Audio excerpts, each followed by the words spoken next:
All right, we live. Let some people get up in here. Yeah. We got Charlemagne, The reels in the building. the original, the original Charlemagne. The original, the only. Yeah, the Don Dada. The real name Charlemagne. The birth certificate Charlemagne. Right. Let's get it right. Real name is Charlemagne. Yeah, the government is Charlemagne. Nothing Wow. made up over here. What's up, people? Come on in. Let's get it. It's Friday night. You know how we do with the producers every Friday. Yeah. In here, baby. That's right. Waiting for y'all. You see, I got my pink on. I'm repping Mr. Giles. I see that. Nice. I got the red, but you know what? I'm for Paga, not MAGA. Producers ain't going anywhere. That's what's up. Yeah. Not down with that. You know what I mean? Just doing what I do. Yeah. I work with Cam. Good dude. Yeah. In fact, I better not say nothing. He might have a file on me. You saw that?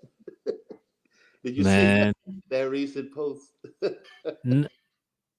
From him? Yeah. No, hold up. Go to Cam. Cam always says something crazy. Crazy. But he has the receipts. He has the files on everybody. PSA,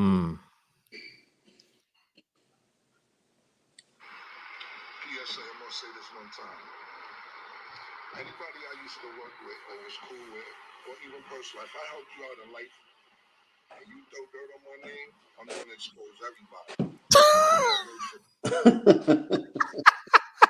My man said he got iPhone 3s out here. Oh man.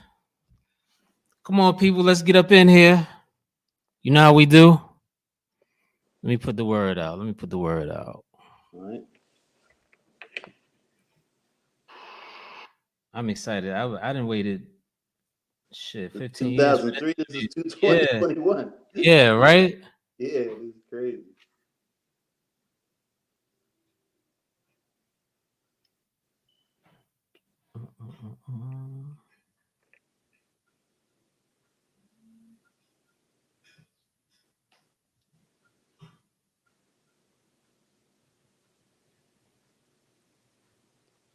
Damn, Instagram, y'all make it so hard.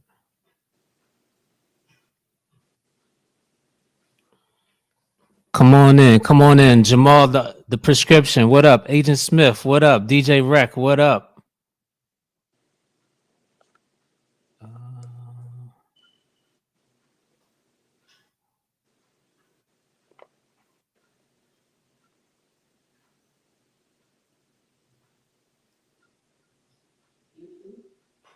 Yes, on YouTube.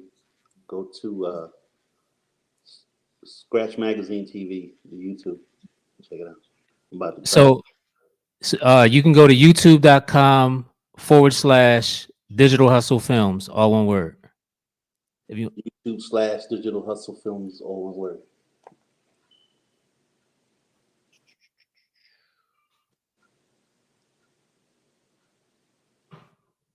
come on in, y'all. It's gonna be a classic. Y'all gonna love this.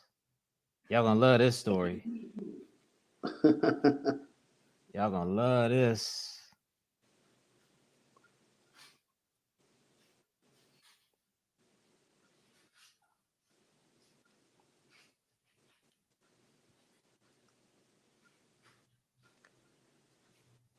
Live right now with Charlemagne.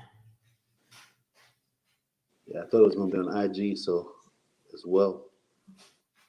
That's all good. I threw the clips up on. Yeah, but I see it now. I see that you it's more a YouTube thing, right? So let me just do something real quick. I'm on live right now. YouTube, Scratch Magazine, TV, digital hustler, one word. What is it? Digital Hustle Films, youtube.com. YouTube.com. Go check it out right now. I'm on live right now. Get over there right now. Want to see what's happening? Or Digital Hustle Films, one word, YouTube. Check it out right now.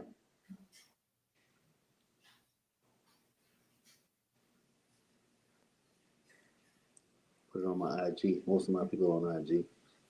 Yeah, I just put it on my IG. All right, we getting some people up in here. Let's go. Let's keep it going.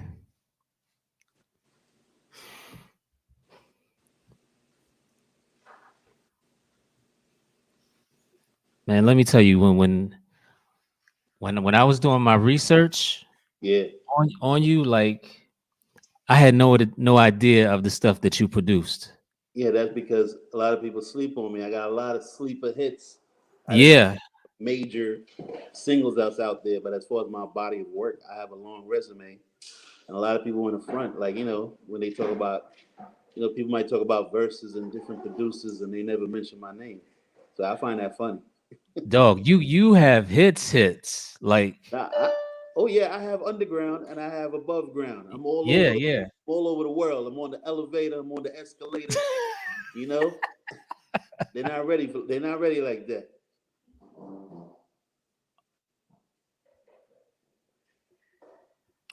All right, we can start whenever. We're gonna let people get in. They can catch up on the replay. All right, hold on. Let me write it so they can check it out. What you said, Okay. Digital Hustler, Di- YouTube, digi- Digital Hustle Films. Digital Hustle Film. Let me write that on. Yeah, youtube.com Digital / Digital Hustle Films.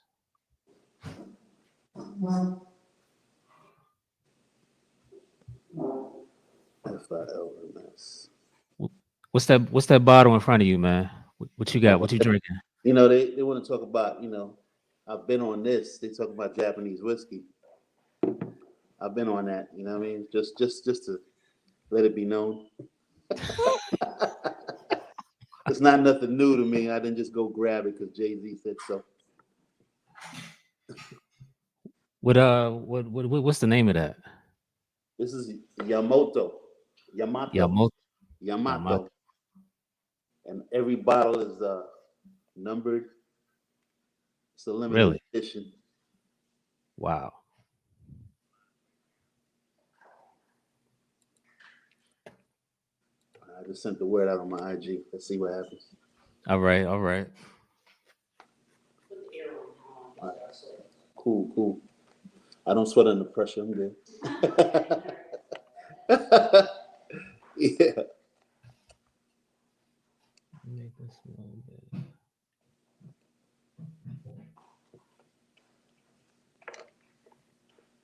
There we go.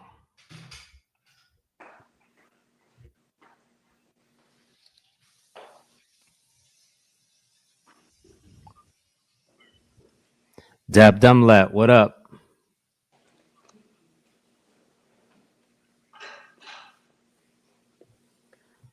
You guys definitely don't want to sleep on this interview. Like you might not have heard the name, but you have heard the music, definitely. They might have heard the name but seen the wrong guy. Yeah. And I had to clarify to some people. They like, you interviewing Charlemagne the God? I was like, no. Man, you don't even understand the amount of nonsense I get and the funny thing, I've already said it how many times. I'm like, I don't want his accolades and I don't want his hate. I want nothing. You know what I mean? He's doing his thing. I'm happy for him. Congratulations. But that's just messing up my name. I've been Charlemagne for how long? I was Right. born Charlemagne. People know me as producer. I was before IG. I was Charlemagne. You get what I'm saying? So it gets a little crazy sometimes. All right. Well, let me know when you're ready and we can start. I'm ready. Let's do it. All right.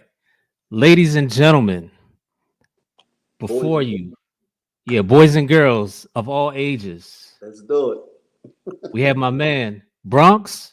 From the Bronx. Bronx, right? From the Bronx. Boogie Down Bronx.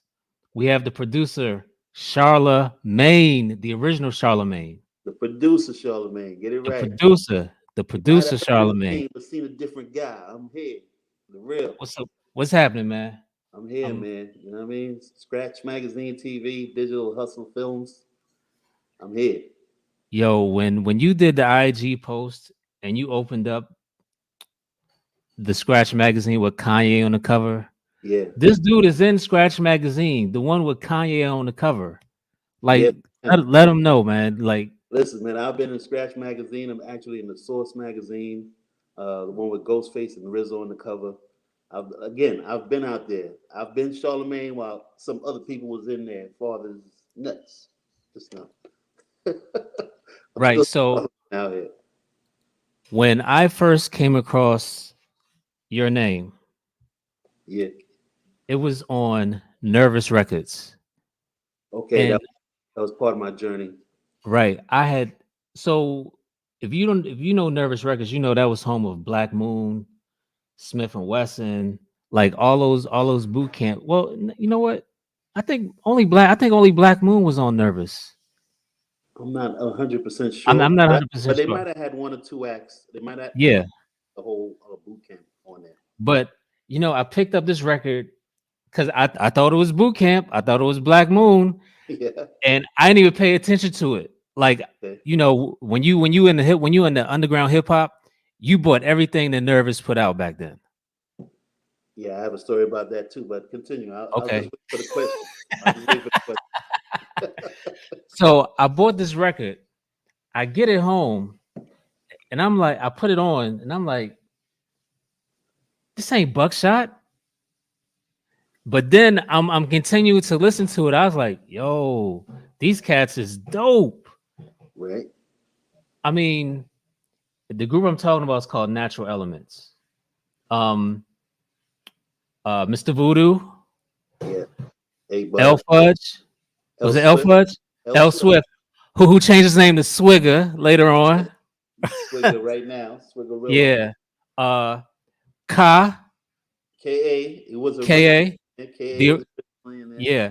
So if you're a fan of K.A., he Yeah. was originally in that group. Uh who else is in the A Butter, Mr. Voodoo, A Butter? and K.A. Right. So And talk about for one huh? record. Essence for one record. The Shine record. Okay. Yeah. So let's talk. So sh- are you Haitian? No, I'm actually from St. Lucia. It's an St. Lucia. island Okay. between Barbados and Jamaica, the West Indies. I'm St. Lucia. Because I noticed like your first name is spelled with an I, and I Yeah. was like, Henri. only people from the islands are Yeah. spell it like that. Henri Charlemagne. And there's a lot of history behind my name. I can get into that. But like I said, I'll just wait for the questions. Whatever you ask, yeah. Yeah. So let's talk about growing up in the Bronx and you know what led you to music on your path to music. Well, I'll start from St. Lucia. Even in St. Lucia, I was around musical instruments, and my grandfather and grandmother always had like records, and I ran into like a lot of different records. And my first American record, believe it or not, was an Elton John record. I think it was "Someone Saved My Life Tonight," and my curiosity got the best of me, and I always wanted to look in the back. When you could look in the back of albums and see like who did the drums, who did the guitar, who did the engineering, and Right. back stuff. You know what I mean? And as soon as my mom immigrated to New York, she then took me up, and it was a big culture shock coming off the plane, seeing snow and stuff like that. And yeah, it was a little crazy coming from my island to New York City, and I think about 10 inches of snow. I didn't even know what a coat was, stuff like that. And then just got into it again. Music has always been a passion of mine. Always been like my first love. I just love music, no matter what kind of music. I just got Hmm. to get into it. What was your first beat machine? Actually, that's a funny story too, because it was me and my partner Vidal. When I moved, I got to New York. I was in the South Bronx, I guess the St. Lawrence Soundview area. I was in Hmm. that area. That's considered, I guess, the South Bronx. Then we moved to the North Bronx, and we were like one of the first black families on our block. And I had no friends around that area. And my closest friend was another family was about maybe 10 blocks up.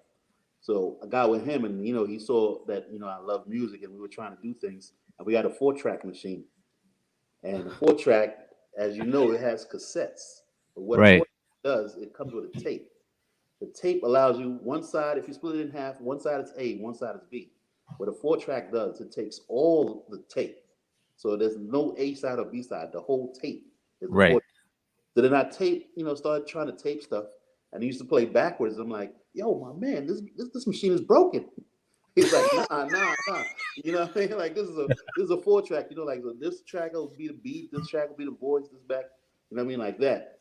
And that was the first kind of beat machine because before that, now having that led to making pause tapes. Right. A lot of the Generation Z is not gonna understand this.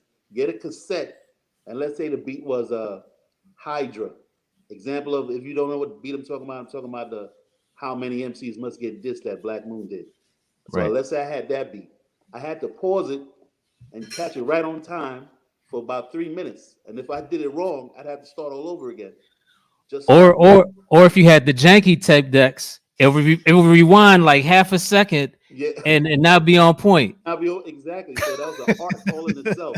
So I had to do it like that, and that I think that was like the first like kind of beat machine I had, and then started recording people on the tracks like that.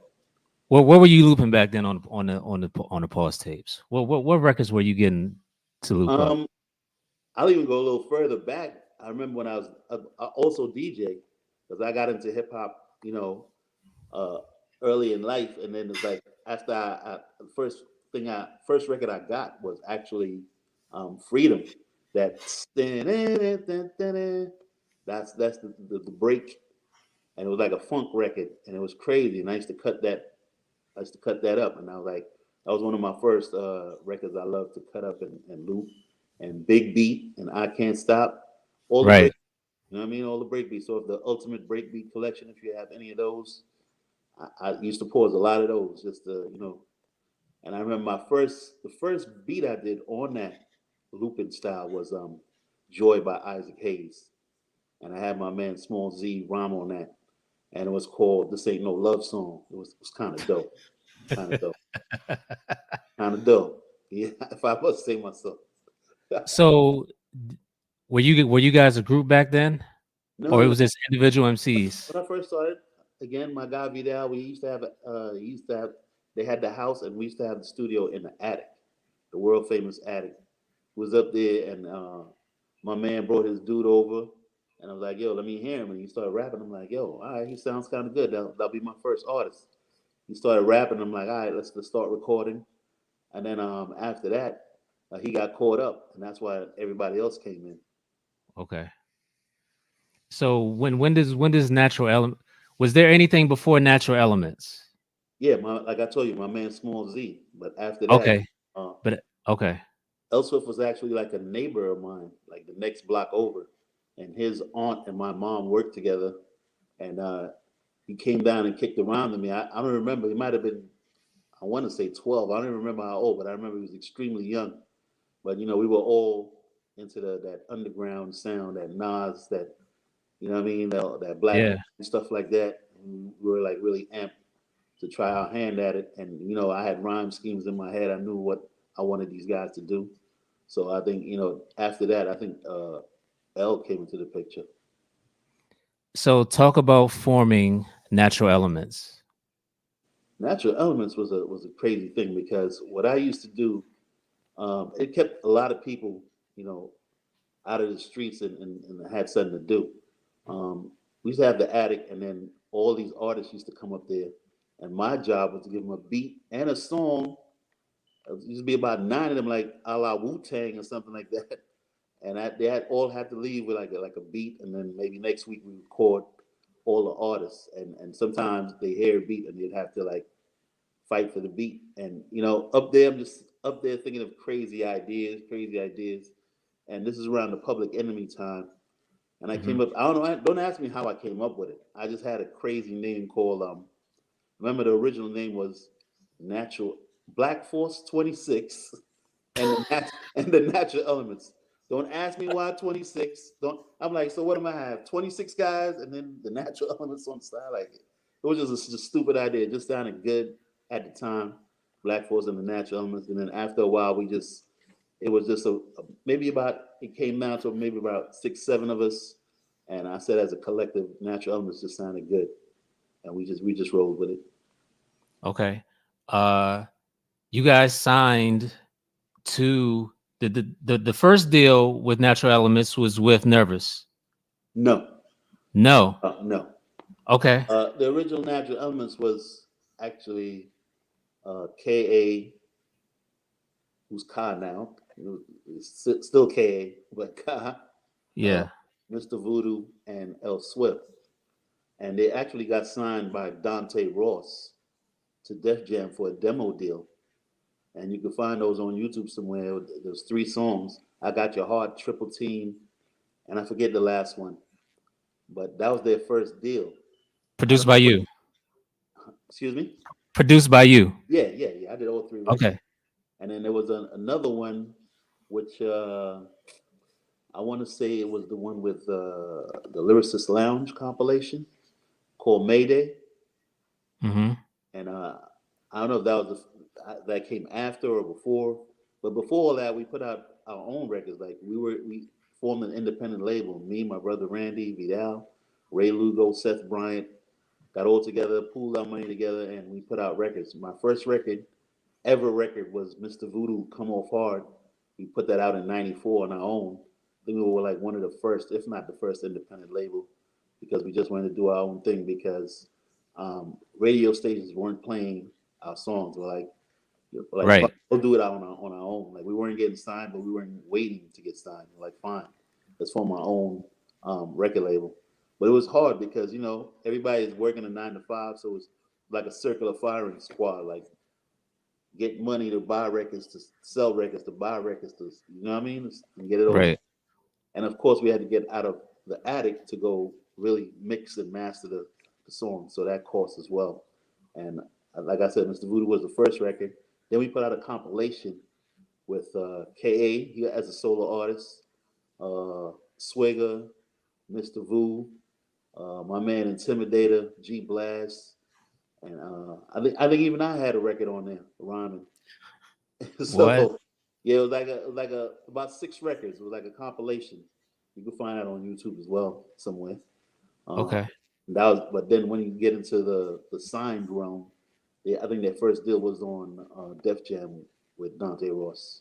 What happened with that deal? I really don't know what happened. You'd have to ask those guys because I wasn't privy to all the information. Even now, I don't know, but I do know that for some reason it fell apart, and I guess their next deal went to.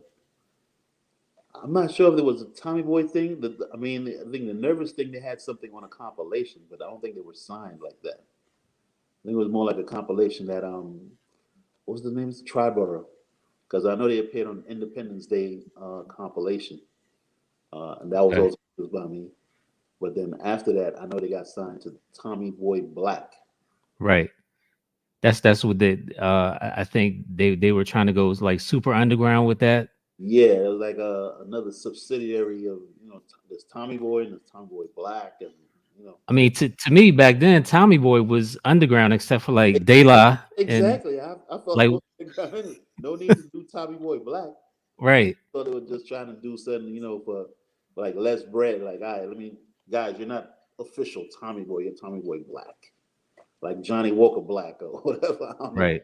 I don't know what they were trying to do with that, but Um. So, but you're Fortress Entertainment. yeah, me, Vidal, my brother Randy, uh, forgot the 2 partners, and then Ray and Seth. We were Fortress Entertainment, Fortress Records, and we put out the stuff, and then we didn't, like hinder anybody's progress. If you got signed, that's fine. We're not worried about it. We just ask you to bring us along and see what happens. Plus, the foundation was there. Right. I was always the main producer, the only producer there, besides my man in Kosi, and I wasn't sure about where he was going to be at any time, so it ended up being me doing that stuff, doing Okay. all the beats. The Uh. the Tommy Boy situation, I don't know how that came about either. You'd have to ask the guys, but I do know how A Butter entered the situation because I know they were freestyling, might have been Martin Moore or something like that. A Butter called in, and Hmm. around then I'm like, yo, this dude is kind of nice. And I don't know how that got set up. And he got into the group, and then KA and his man RIP Kev, they formed Nightbreed, and I also produced that stuff. Uh, and it was, it was good because I had groups everywhere. I had Natural Elements, I had Nightbreed, and Mr. Voodoo had this solo joint called Hemlock that was buzzing, and so everything was moving in the right direction. So I want to say that I bought a couple of records from Mr. Voodoo, like on like the independent label. Did you guys go through Land Speed? That's a whole other story right there. Yeah. Yeah. I'm So just trying. so I'm just so trying so to so figure. you got robbed too. Yeah, listen, man. You don't even understand. There's so many stories out that I don't even know, and I just find out. Like maybe even last year, I think Mr. Voodoo had an interview, and he talked about it. Said Dante Ross wanted to sign him, but he wanted. Believe it or not, this is right around the time Alchemist was getting with Prodigy. Right before that happened, Mr. Voodoo was working with Alchemist. And then Wow. Dante Ross didn't want me involved for whatever reason. I don't know what happened there. But for some reason he wanted Mr. Voodoo's singles to be with Alchemist, and Mr. Voodoo got some Alchemist singles out there. So that's probably the ones that you probably heard. Okay. Uh, we we're gonna come back to Land Speed. Okay. I have Talk. no I have no experience with them because I didn't even get involved. I Okay. thought I was cool with everybody. I just found out this story like last year sometime. I Damn. was like, yo, what happened? Really? I'm like, I thought me and Dante Rose was cool. How did you guys talk about signing to Nervous? As far as me, because I don't what Yeah, happened what was, was it, a production deal? yeah, it was a production deal. That's why I had my own artist. What happened, Natural Elements signed to Tommy Boy Black, and I wasn't sure what my situation would be with them if they might go get bigger producers and do different things. You know what I mean? So I'm like, I gotta continue on. Fortune's got to continue on.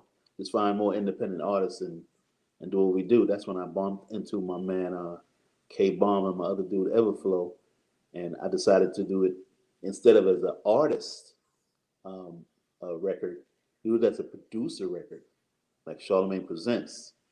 So that way, this don't happen to me again, and I Right. understand what's happening. So we signed more of a production thing, and I was kind of like the artist before there was producer driven albums. I was the producer artist, and I would bring in like whoever I want to rhyme on the tracks. So was it intimidating to be on a label where Black Moon was the Oh, headliner? definitely, definitely. Uh, but the funny thing was, I didn't know all the street politics that was going on. At the same time we got signed to Nervous. That's when everything started going haywire over there. Black Moon had problems with them. Could have been financial. Flex wasn't feeling them because remember, Flex was signed to them for some Right. or whatever.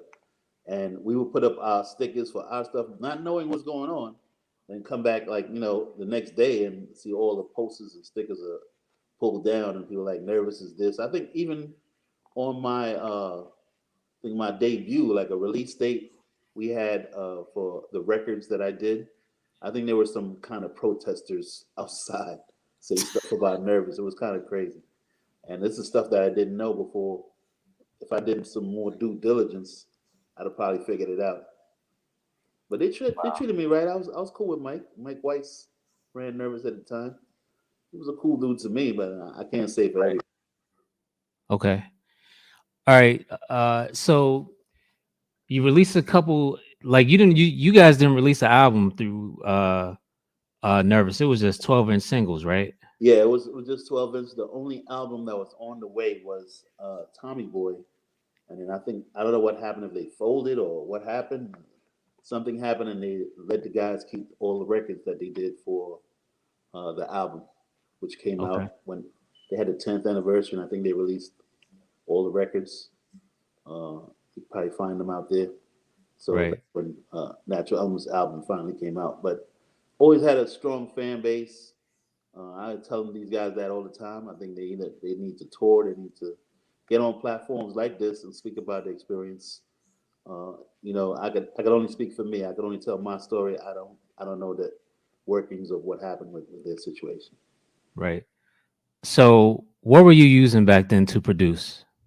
I had the FZ1, Casio FZ1. I'm You not sure if lying. it had 6 or 16 seconds of sample time. I don't You remember. you you you lying, bro. No, I'm not lying. I'm not lying. Everything was on the FZ1. It was crazy. I'm talking about. So it's like a disc-driven keyboard.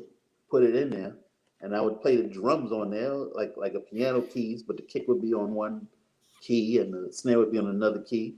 Hi hat be on another key. So I play the drums like that, and then I bring in the sample, and I get the sample on time like that. But the best thing about the FZ1 was the filter. They had the greatest filter ever because you got to remember around that time, that's what Black Moon was doing. Pete Rock was filtering those bass lines, Right. Diamond D, everybody. You know what I mean? That was the style back then. Like you get the sample up front. Then when the rapper's rapping, it's a filtered version of the sample where the rapper raps on there, and then the Right. full version comes during the chorus. Wow. The FZ1. The FZ1.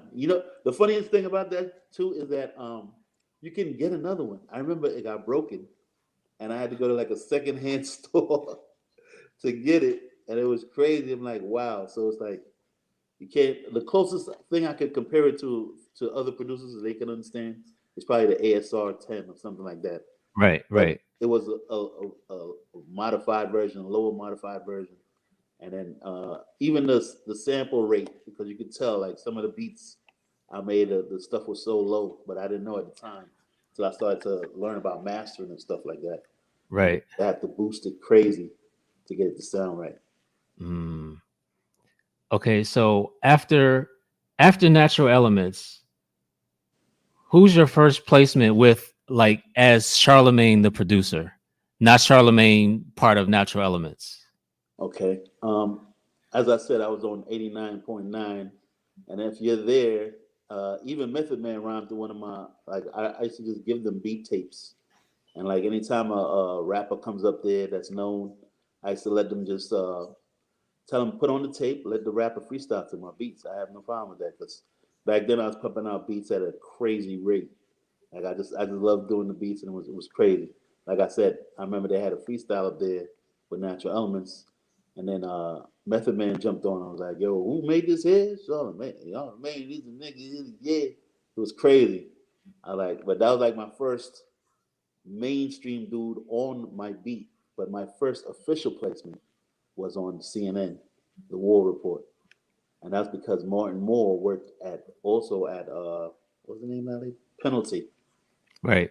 He worked at Penalty, and then Which was a subsidiary of Tommy Boy, something like that. right? Yeah, it was crazy. Yeah. Yeah. So he signed CNN, and I heard them, and I'm like, okay, let me do what I do, and then I listened to what they were looking for in that realm, and I just produced like that, and I did the intro, and after that I had some. I did Married to Marijuana, and never made the album, and I Wait, did, wait, wait, wait, wait, wait, wait, wait. yeah, Married to Marijuana was on a white label. right, I didn't know you did that. I did that. Dog. Yeah, Hold on. Hey, can you tell what the sample is? yeah, Oh no. yeah, yeah, Oh, what is yeah. that? Because the Al Green sample, that's the problem. Like, Al Green, I don't know if he turned Reverend by then, and they were talking about weed, obviously. So I don't think they could Yeah. clear it, or maybe they didn't have enough money to clear it because it was later. They used the same sample again later on. I don't know who jacked it for Brand Nubian, the Foundation album. If you go on there, you'll hear Brand Nubian rhyme on it. But what made mine different and special and had made it like dusty and like so groovy was that certain samples back in the day, they used to pan it. So you used to have like the horn on the right, the bass Right. on the left. What I did, I panned it all the way to the bass side. And that just the bass just had the bass and Al's voice going, ah, ah. It was crazy. And when I I thought heard you just put it through a filter. I So did, you just I did put through a filter after I panned it all the way to the left. So like you had horns and stuff, so you're not hearing the whole sample. If somebody, like I said, even when you do it over, you don't know if you don't know the record, you wouldn't know how to do it. You still hear the other instruments in there. Not like now you can jack stems. I'm Yeah, talking about yeah, yeah. before all that, before anybody had any tricks, you had to figure it out, mentally. Like, all right, this is only going on the left. How do I sample this and make this like the main, send it through the middle? So that way it's like the main part of the song, as opposed to having stereo and you hear the horns on the left and the bass on the right. Right. But that's the way I did that record. And I forgot the engineer. I think it was Alon Cohen, Pac-Man Cohen. He was my favorite mixer of my beats. He used to know exactly what to do with my joints. That if I'm not mistaken, that song was going to be on Niggas on the Run Eating, right? The I'm blue not sure. cover. I'm not sure because I know there was two records that didn't make the War Report. One was the Married to Marijuana, and the other one was the Thugs Calm Down, which my man, I forgot his name, Easy something Dan, Easy LP. Mhm. Easy LP did that. And listen, man, the production on War Report was so dope. There was so many It records. was crazy, I was like, I man. wish I did that one. I wish I did that one. I was You like, know, this is crazy. I interviewed Ayatollah, and he said he was at some of the sessions, and he was like, "Yo, it was bananas in Yeah, those because sessions." the way these guys is coming, like they were hungry at the time. You know what I mean? So when you're hungry trying to get on, it's a whole different situation. You know what I mean? So those guys were going in, and whoever was picking the beats had a good ear because sonically, when you hear that, it's like one after the other. Like, especially if you're a fan of like underground sounding joints, you're like, Yeah, wow, yeah, yeah. this sample is crazy. Like, oh, from the intro to whatever. But then I think more and more was trying to do a little more, as you see it, you try to push them a little more commercial, like towards the second album or like Nori's main stuff. Yeah, yeah, Neptune's beats Yeah. and stuff like that. But the Yo, whole I'm report was classic. I'm still tripping over Married to Marijuana. Yeah. Dog, A lot of people don't know that. a lot of people haven't heard it. Well, they need to check it out because that's like one of my craziest beats to me because of what I told you. Like the process of making it is crazy. And Hold I'm on. like, did all that and it's not coming out? Is Like, that on the FZ1? yeah, yeah, yeah. Yo, hold up. eBay right now. Let me Go see what the FZ1 look like. It's crazy. It's crazy. hold on, B. Let's see.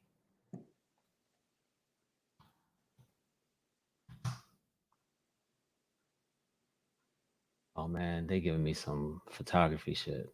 Nah, the music. The funny thing, I think it was made. If I remember correctly, it was made by Texas Instruments. What? Yo, crazy.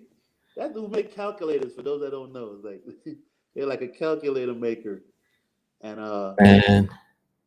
it was a Casio FZ1, and you couldn't find it anyway. Like I guess I got on the tail end. This is when Sam Ash used to be big, so you used to just go there and like get stuff, Right. and I just picked that up or whatever. Like this is what we had. Took the credit cards and ran them up, and just got what we had to get. I'm like, all right, this has a filter. This uses the hard disk. Put it in there. Boom. Enter. Let's do it. Dog. I told anybody who would listen, this is Nori's hardest song. For and Yeah. all this time I thought Large Professor or Buckwild did that. Nah. Mm, Uh. wow. In fact, I think that's like my favorite song off the album that never made it because it was truly me. You get what I'm saying? Because Yeah. earlier on they pushed me to the sound that they wanted me to do. If you get what I'm saying? Yeah, yeah, yeah. Like, all right, I need something like this one or whatever. But I'm like, this right here is something different. So I can tell you updated your sound probably before then, but definitely on Jay-Z's The Blueprint, Yeah. you updated your sound to fit that album. Yeah, that was something different. That was something totally different as well. I remember the record itself making that beat. It wasn't looping on time. I tried it because that loop is a long loop. but I also played because I could play by ear. I can't. Right. I don't know. All the musical notes, but the piano when you first hear it, that's me playing the piano. That's not part of the sample. So what happened was the sample wasn't looping on time for some reason, but I disguised it by putting the drums on there. That's why they weren't. Because if you remember back in the days, you do drops and stuff like that. I didn't want to take a chance on doing any kind of drops because like you could hear that it's off beat. Yeah, It yeah, was a yeah. little crazy, but it's like I add more stuff, and then I went back and played more stuff on there. Did a lot of different instruments on there. So So if you guys want to know what we're talking about the name of the song is called Blueprint. It was it on was the called gift Blueprint. Blueprint 2. It was on the Gift Blueprint. and the Curse, the double Right. CD joint. Yeah, that was the if it counted, Jay would have won type. Because everybody has used that beat to diss somebody. Trust me. If you remember, Game did 40 bars on it or whatever, 100 bars. And When Mace came back to get it, Cam, he used that beat. Everybody, I even saw some people in Brazil rhyming over the Blueprint 2 beat. and Jay went after Nas on that song. Yeah, he was talking He to went Nas. after Rosie Perez. Was it Rosie Yeah, Perez? he went after Rosie Perez on there. Uh, Like Jay, you gotta relax. Nah, I wasn't even there when he did it, but I just remember the beat. My man, how that happened was crazy, cause I forget if I did the joint with R. Kelly and Jay Z, Best of Both Worlds. I think I had already did that record, and then Hmm. I was coming up to play beats for Bleak, but Bleak wasn't there. This is when Baseline was popping. Kanye there, Jay Z. No, who's it? Just Blaze. Kanye and Just Blaze ran that place. So you better have some fire when you come up there. So Right. I came up there with beats for Bleak with my man Vic Medina. We went up there to play beats for Bleak. And what happened? Jay was happened to be there. Bleak wasn't in. So he's like, yo, throwing the disc. And I played it. And that was the first beat on the disc. When I played it, he does that stuff. He does go like this. Hmm. He's like, yo, give me that. Give me that. I was like, oh. It's And it's right around on. the time when people was getting that J and all that. He was ready. I know. And then when he first played for me, I'm like, yo, this is incredible. This is gonna be crazy. Like, you won. But then what happened was after Ether, if you remember, Hot 97 got on some BS said, oh, we're not playing no more battle records because of Right. what happened with Big and Pac and blah blah blah. All of a sudden they decided to be righteous and threw off the whole momentum. That could have, that could have been something for me right there. Yeah, yeah. You might know my name a little more if that popped off. Oh man, that was a great record. Um, but so let's backtrack. After CNN, Yeah. is do you do do you do Talib then? No, Talib is I want to say after Blueprint, but before that, I know where you're going. So let me give you the where I go Okay. after the nervous. I think it was during the nervous thing because after that, someone brought. Uh, I don't know how my beat got the attention of D Dot, D Dot Mm-hmm. Angeletti. D Dot Mm-hmm. was just fresh off of the Bad Boy thing. I don't know how. That's his story to tell. The Hitman or whatever. He decided to do his own label, Crazy Cat, and this was at Jimmy Henchman's studio, right? So he Yeah. decided a team of producers, and someone brought my name up, I guess to him, and we had a meeting, and I was there. I was part of his version of the Hitman, and in his version of the Hitman had my man Coptic, this dude Blake. I want to say it's about seven of us, but then the guy that nobody knows about or nobody talks about that was under D Dot is a man called Kanye West. All right, so I knew Kanye from way back. He used to want drums from me and stuff like that. Rhyme in my ear, tell me ideas that he, you know what I mean? Like, I don't tell these stories because I don't want it to come off like I'm bitter or I'm hating or whatever. But he used to come to me for approval, like, yo, because like I said, you see it, natural elements. I've been out there. He likes my stuff. I like what he was doing.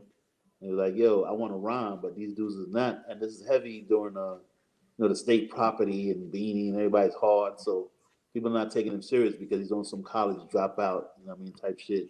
and they Mm-hmm. don't want to hear that. So it's more like, you would come to people that understand. Like, I'm part nerd, so I understand. I'm down with that. So he used to, rap in my ear, and I'm like, yo, I like this line, I like that line. Like, yo, you're gonna do something, man. I hear it. Just be persistent, keep doing your thing, and that's that. So having said that, that was where my next set of placements come in. Being with D Dot at Jimmy Henchman's studio, which was then Crazy Cat. No, Crazy Cat, and the studio was Lions Den. I think it was on like 28th Street somewhere. Okay.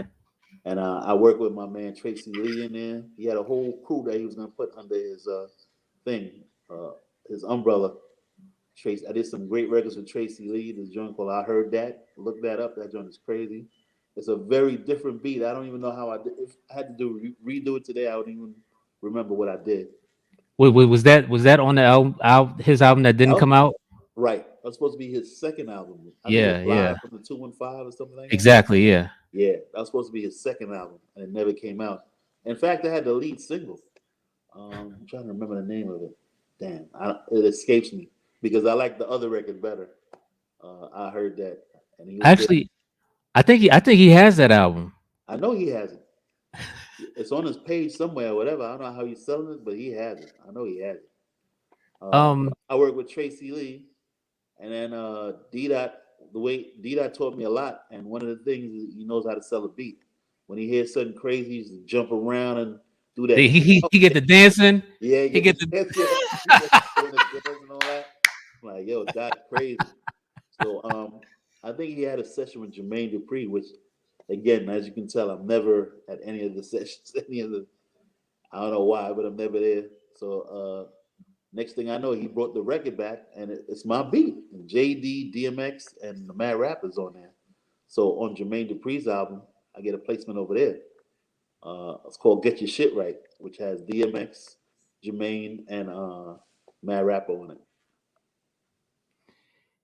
Did you do That's What's Happening on the Mad Rapper album? I think that's my favorite song on the Mad Rapper No, album. I don't think I did that.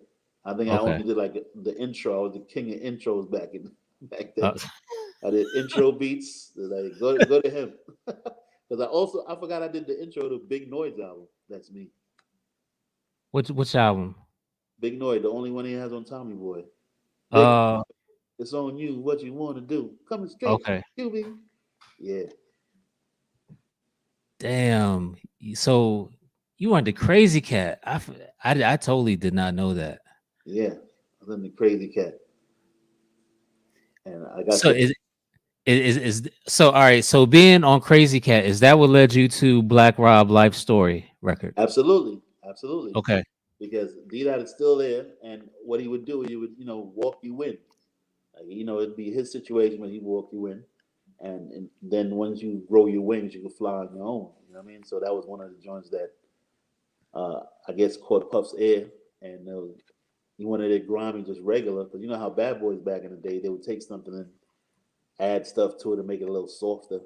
But they Right. just wanted to beat the way it is, and then there you have it, produced by Charlemagne. It was crazy.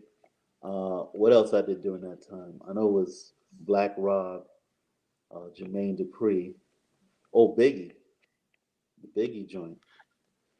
This is after he died, and like in the first album after he died, when he has on the black army jacket. So this is the remix album, right? Yeah, With like a Dead Wrong on it. like a duet kind of album. Yeah, I yeah, did Biggie called duets. Yeah. "If I Die Before I Wake," and that had Black Rob, Ice Cube, Beanie, and Biggie on there. With my hands gripped, praise the Lord, shit. Our Father, doom doom doom doom doom. Crazy. So let me go back to Crazy Cat real quick because Yeah. there was a Whoa remix with like 12 people on it. Okay. Were all those artists? Because I know D Dot had artists on Crazy Cat. I think that was Mae West, You had Lady uh, May and Lady Mae. Mashonda, who later was with Swiss, right? And they were called, Really? yeah, they were called Desert Rose. That was a girl group. Wow. One sang, one rap. Lady May was a rapper.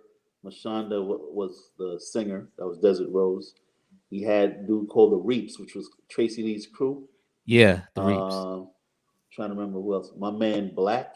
He had Fierce. In the cut, you had Erica Kane, who was on Tracy Lee's "Give It Up, Baby," Right.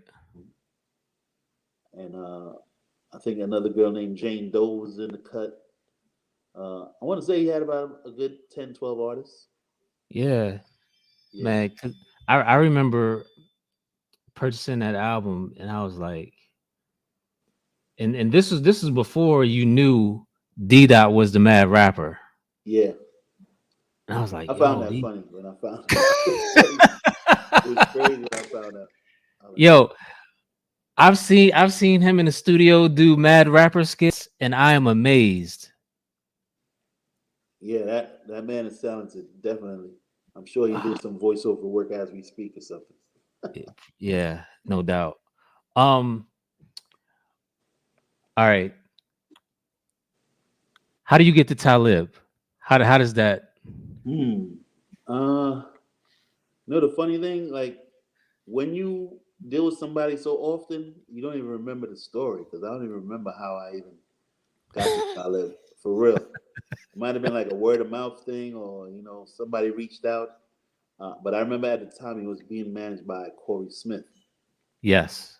right? So when I met Corey, we had a good rapport. I was, cool with his engineer, whatever. And so it was more like anytime I want to come check him, I could do that. You know what I mean? So it just happened, it just happened organically. I want to say. So it's like whatever he wanted to do, whatever I would send him a beat, or he'd call me and tell me like what I got, just come through and play something for him, or do something especially for him, or whatever he wanted. And that was the first song on that album. Well, that go hard. Oh, Yeah. that beat is so hard. I always tell them that's one of my favorite tracks. You know what I mean? And that was inspired by one of my guys because I also was trying to do my own thing like D. That I had a couple of producers under me. One go by the name of DJ Static, and my man Steve King.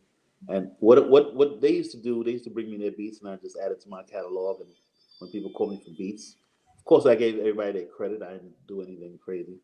They credit and they published and whatever they needed. But what that did for me, I did that so I could get inspiration. So when I hear one of their joints, I'm like, oh man, this is crazy. I got to go back because you have to find inspiration somewhere, and it's better Right. when it Right. comes to your squad because it's like, all right, cool. This is where I'm going with it. This is crazy. Uh, to me, I thought that beat was too hard for Talib. I was like, because I was actually going for Jay for that one, but then he picked it, and I'm like, hey man, let's go. And I was actually not mad at what he was saying because the funny thing is like, if you listen to the lyrics, he was saying a lot of the things that Kanye was saying in Diamonds before Kanye came out with that. Because he was talking about forgot Sierra Leone and the stuff about that and the Mhm. blood diamonds and stuff like that. And Right. it was more like a positive track, but I wasn't mad at it. I wasn't mad at it, but I did think it was a super hard record. Like as soon as Yes. I heard it, but then they added some other stuff, and they broke the way the breakdown at the end. I can't take credit for that. I don't know who played the piano or whatever, but I'm like, this is crazy. This beat is nuts. It needs to be lauded. Like this is one of the greatest beats of all time. Like this is insane. Like I don't think you'll understand what I did to make that beat. Because if I remember correctly, the sample. I don't even want to talk about the sample because they might still jack me. I took it and it was like it was going like let's say something's going like 3/4 and you change it to Mhm. 4/4 and this is before you could do all that stuff. So the chop was crazy to be able to flip it like that. When you hear it, you're like, yo, how did he make this out of that? Because So what are you using at this point? right at that point, I'm still using the And don't tell me no FZ1. damn FZ1, I'm still bro. using the FZ1, but this is the difference. This is the difference. The FZ1 is like I want to say like the slave, but the MPC is the master. I finally got an MPC because I wanted my drums to be heavier. So I Is this had the the drum. 2000? I want to say it's a 2000. I want to Okay. say, but I know I wanted the drum sounds heavier, and I could just manipulate the sample and put it wherever I need to put it. So all my drums just come from the MP, and samples still coming from the FZ1. Hold on. So, I was using Cubase. Cubase control the whole thing. okay. All right. So I But was the Jay-Z record, that's on the FZ1 too, or was yeah, that the slate? it's Come the on, man. same thing. FZ1 and MP, but using Cubase. Like people use Logic and all that other stuff now. Cubase was the thing I used. We really created some hit records with the lowest technology. The lowest. I remember somebody came to the studio and they were like, "Yo, sample this record," and they were like, "Spin it fast," and you get it. I'm like, "This is all I got. I don't have any more sample time." We would have to probably record it and then go back and resample something to add the extra or whatever. Right, right. But couldn't right now you can sample it however long you want. We'll rhyme with whole songs now, so it's Yeah. different. But back then, that couldn't be So done. I see your brother Randy in the chat. He said, you skipped the Shine record. I was gonna come to that, Randy. The, that was the album he did when he came out of jail, right? Uh, I want to say that I'm not 100% sure, 'Cause but I did not like that album at all. it wasn't. I got to I be think I honest. think it was just put together real fast. Yeah, Because of his situation. I don't think it was that was relevant. on Def Jam. Was it Def Yeah, Jam? that was a Def Jam album. Because he wasn't on Bad Boy at that point. Because if you remember, he had the suit on, so Mhm. that was like Yeah, him going to court. They didn't even have a proper album cover. So if you think about it, it was just put together real quick. But they had like a squad of producers on there. Kanye was on there, Just Blaze was on there. yeah, Um, I'm not saying it was their greatest records, but they had some joints on there. I just don't think it was well thought out. It was just like leftover records. I'll say it like that. yeah. It It wasn't was a well thought out album, it was a money grab. Shine's out of jail. right? Let's try to make a quick buck. But the record I did, I kind of liked it. It was You know, kind of I'm dope because it was funny. I remember how it even happened because, of course, I was still having a 9 to 5 doing that, and all uh, this time. You still have a 9 to 5? I had to work till I worked till I got fired. If you know what I mean. So what happened was I used to work during the day, during lunchtime, take meetings, and then go to the studio at night. But then eventually, what happened? I would come into work and be dead tired and fall asleep. And by the time, one time they called me at the computer and I was just dead tired. They're like, "Yo, we have to let you go. We can't even keep you here." And the funny thing was, like, I didn't even tell them no. I'm like, I know, I have to because I was over there making copies of contracts on their copier. Like, well, for my lawyer, I was using their fax. I was just using them as my office. You know what I mean? So it's a little crazy. So it was during one of those lunchtime meetings. I was over there and I was playing beats in some conference room, and Sean just happened to pass by, and he popped Wow. his head in when he heard the beat. Like, "Yo, what's that?" I'm like, "Yeah," and that's how I got that placement. He just heard it and he was like, "Yo, I need this beat right here." Godfather buried alive. Yeah, So, um, honestly, I mentally checked out when Def Jam released the song with him and Ashanti. I was like, no. I don't even know about that one. I was like, nah, I don't even remember that one. this I ain't just know it. about my beat. Yeah, right, I had right, like right. Just Blaze, and I don't know if Kanye was on that. I want to say Kanye was on that too. He had some joints, but my thing is like I'm sure we weren't in the studio with him. I don't know when he recorded it or whatever happened. So that was Right. a little crazy. Oh, we Okay. skipped over the Missy record. How about that one? I was gonna come. I was saving that for I was saving that. So it says produced by Missy and you, or Right. written by you and Missy. Yeah. How did you get the so for everybody? He did Mary J. Blige, Never been. Never Been. Dog, that sample is fire. Yeah. That sample is fire. I know you found that. I know Missy didn't find that record. Um how did you get on Mary's album uh, and it talk was about making that beat? it was more like I want to say it's like when you go to a team and you get traded or they steal somebody. So it's like the D dot thing. I signed something for like a year, and I said that if I don't reach a certain thing, that I have the option to leave. But during that time, I guess Missy found me somehow, and she heard my stuff, and then I got invited to the studio, and she heard that, and the rest is history. And she did the song with Mary. again, I think we had not me and you, but I think I had the discussion with someone before, and they were talking about how come there are not a lot of female producers, like from back in the day. Everybody's talking about Dre, Pete Rock, and Premier, and everybody. Right. I'm like, Missy's a great producer, but her production is not like hitting the pads. You get what I'm saying? It's more like orchestrating and writing the song. Quincy. Yeah, more on that. Yeah. But she knows what she hears. Like, I can't take nothing away from her because she got me those two records. Remember, I was also produced the song called "Take That." That's when she was doing her own label by TC Tori Carter. Take That. I didn't know that. Yeah, you got take a listen to that. That's Okay. your Charlemagne right there. Are you in the studio with Mary when she's recording? No, I wasn't there. Oh, I wasn't there. oh, this interview's over. Yeah, but Why are you not in the studio session? because that's the way these people do it, man. It's whoever's the top dog. They only want Missy there. Yeah. So when I finally Okay. get there, and to hear the record, I'm like, yo, this is dope. Like it's coming out fire. I'm listening. I'm in the studio. I see Missy. I see Mary. But then I don't know if Mary wanted to play more for Missy or Missy wanted to hear more from Mary, whatever. And this is when she was with Kendu, and the dude just kicked me out of the studio. I was like, it was kind of crazy, man. But I was like, of course, that left a bad taste for me. I'm like, nah, man. Even if they invited me back in, I wouldn't have went back in because, like, yo, I produced the record. Why can't I be in here? You know what I mean? In the session. But I'm like, it's the artist session. I can't say anything, so it is what it is. How many records did you produce under Missy? 2. It was Just those 2. Take That to Tori Carter, because she had 2 artists. I forgot the other one's name. She had like a cowboy outfit, Nicole something. Nicole, not right. Oh, because you did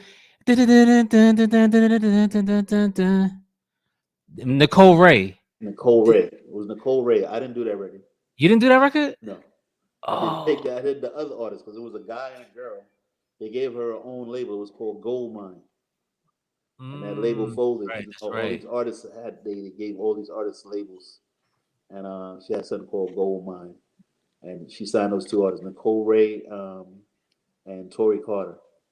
And I had the single on Tori Carter called Take That. And I don't know what happened, but the promotional dollars or whatever it may be, they didn't push the songs as hard as they're supposed to, blah, blah, blah. And there you have it.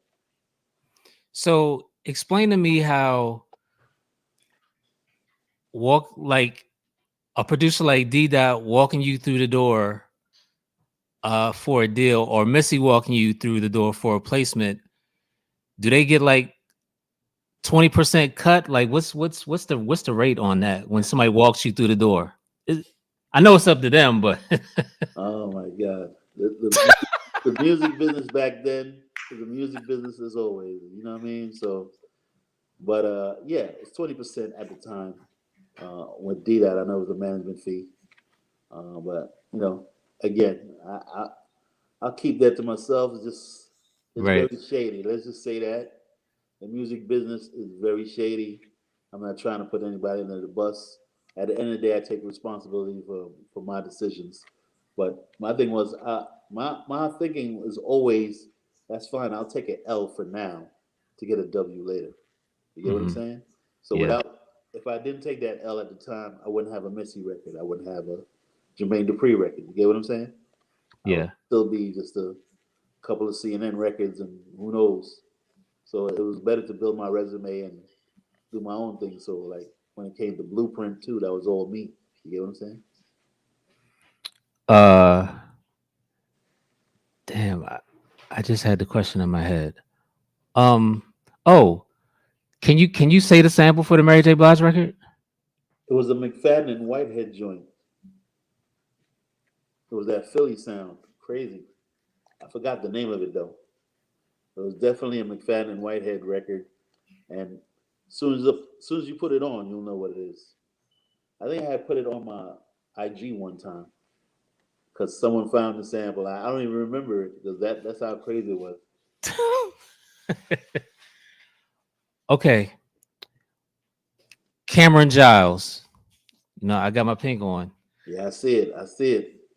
Yeah, You are on the Purple Haze album. I'm on the Purple Haze. I also did a lot of off-brand records that was on mixtapes that were crazier than anything I put on any of the albums because the mixtapes allowed me to be myself. My connection Hmm. with Cam was through my man Vic Medina, and all the times, like he would come to me ideas like, "I want you to flip girls just want to have fun," right? So I'm like, "Cool," but I don't want to sample it, so I'm gonna play it over and do it my own style, and that's how I came up with that. But it was originally his idea because he wanted to rhyme to that. But I think I got the idea also. I don't know what came first. It was Yayo or Girls Just Want to Have Fun, but people forget about that record. It was on the soundtrack to Scarface, something like the 20th anniversary that Def Jam did.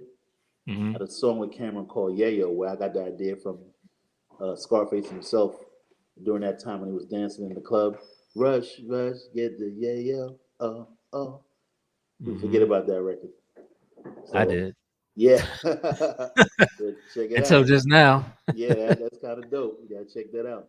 But before that, I was on this mixtapes with K Slay. That's when Dipset was heavy on the mixtapes, and they had one K Slay where I did a bunch of records on there. And I think my most famous record that never made it to any album was the "You Ought to Know," because people think that Heatmakers made that, but I did that. What That's song? the Billy Joel joint. You ought to know by now. That's you? That's me.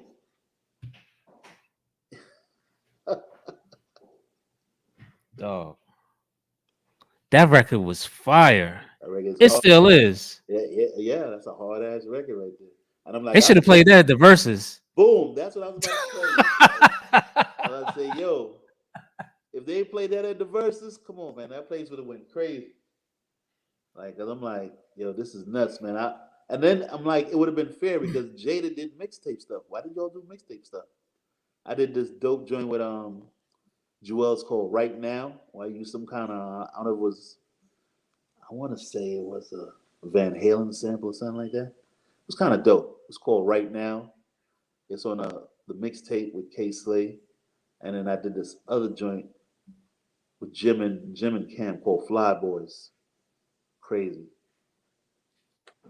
I had a lot of joints. I did 40 cal, the offshoots. Like I said, I was running through the Dipset stuff, and I think the funny story with the You Ought to Know was I was coming to play that for Jay, and Cam caught me in the hallway, Damn. and he heard that. Right. Damn. And the funny thing is, like, I kind of knew it because at the time, Billy Joel wasn't clearing records. It's hard to clear a Billy Joel sample, and Mhm. because I remember at the time, I don't know if it was Cam and Fat Joe. They had a New York record, New York State of Mind. I'm in a New York State of Mind, and I was telling them, "Yo, great record, but they're not gonna clear that. Trust me."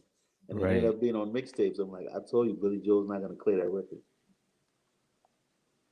But even up to the day, like you go to YouTube and you hear the "You Ought to Know," people put, "Oh, you didn't do that." I have arguments all the time. Like you didn't do that. Because they think it's heat makers. Yeah. Wow. And just to be clear, I ain't mad at Heatmakers. Awesomeness is my guy. What up, Awesomeness? Dope dude, Um, dope producer. Best of both worlds. Are you in the studio with Jay and RK? I don't even You think know they the were in the studio together. you know the answer to that already.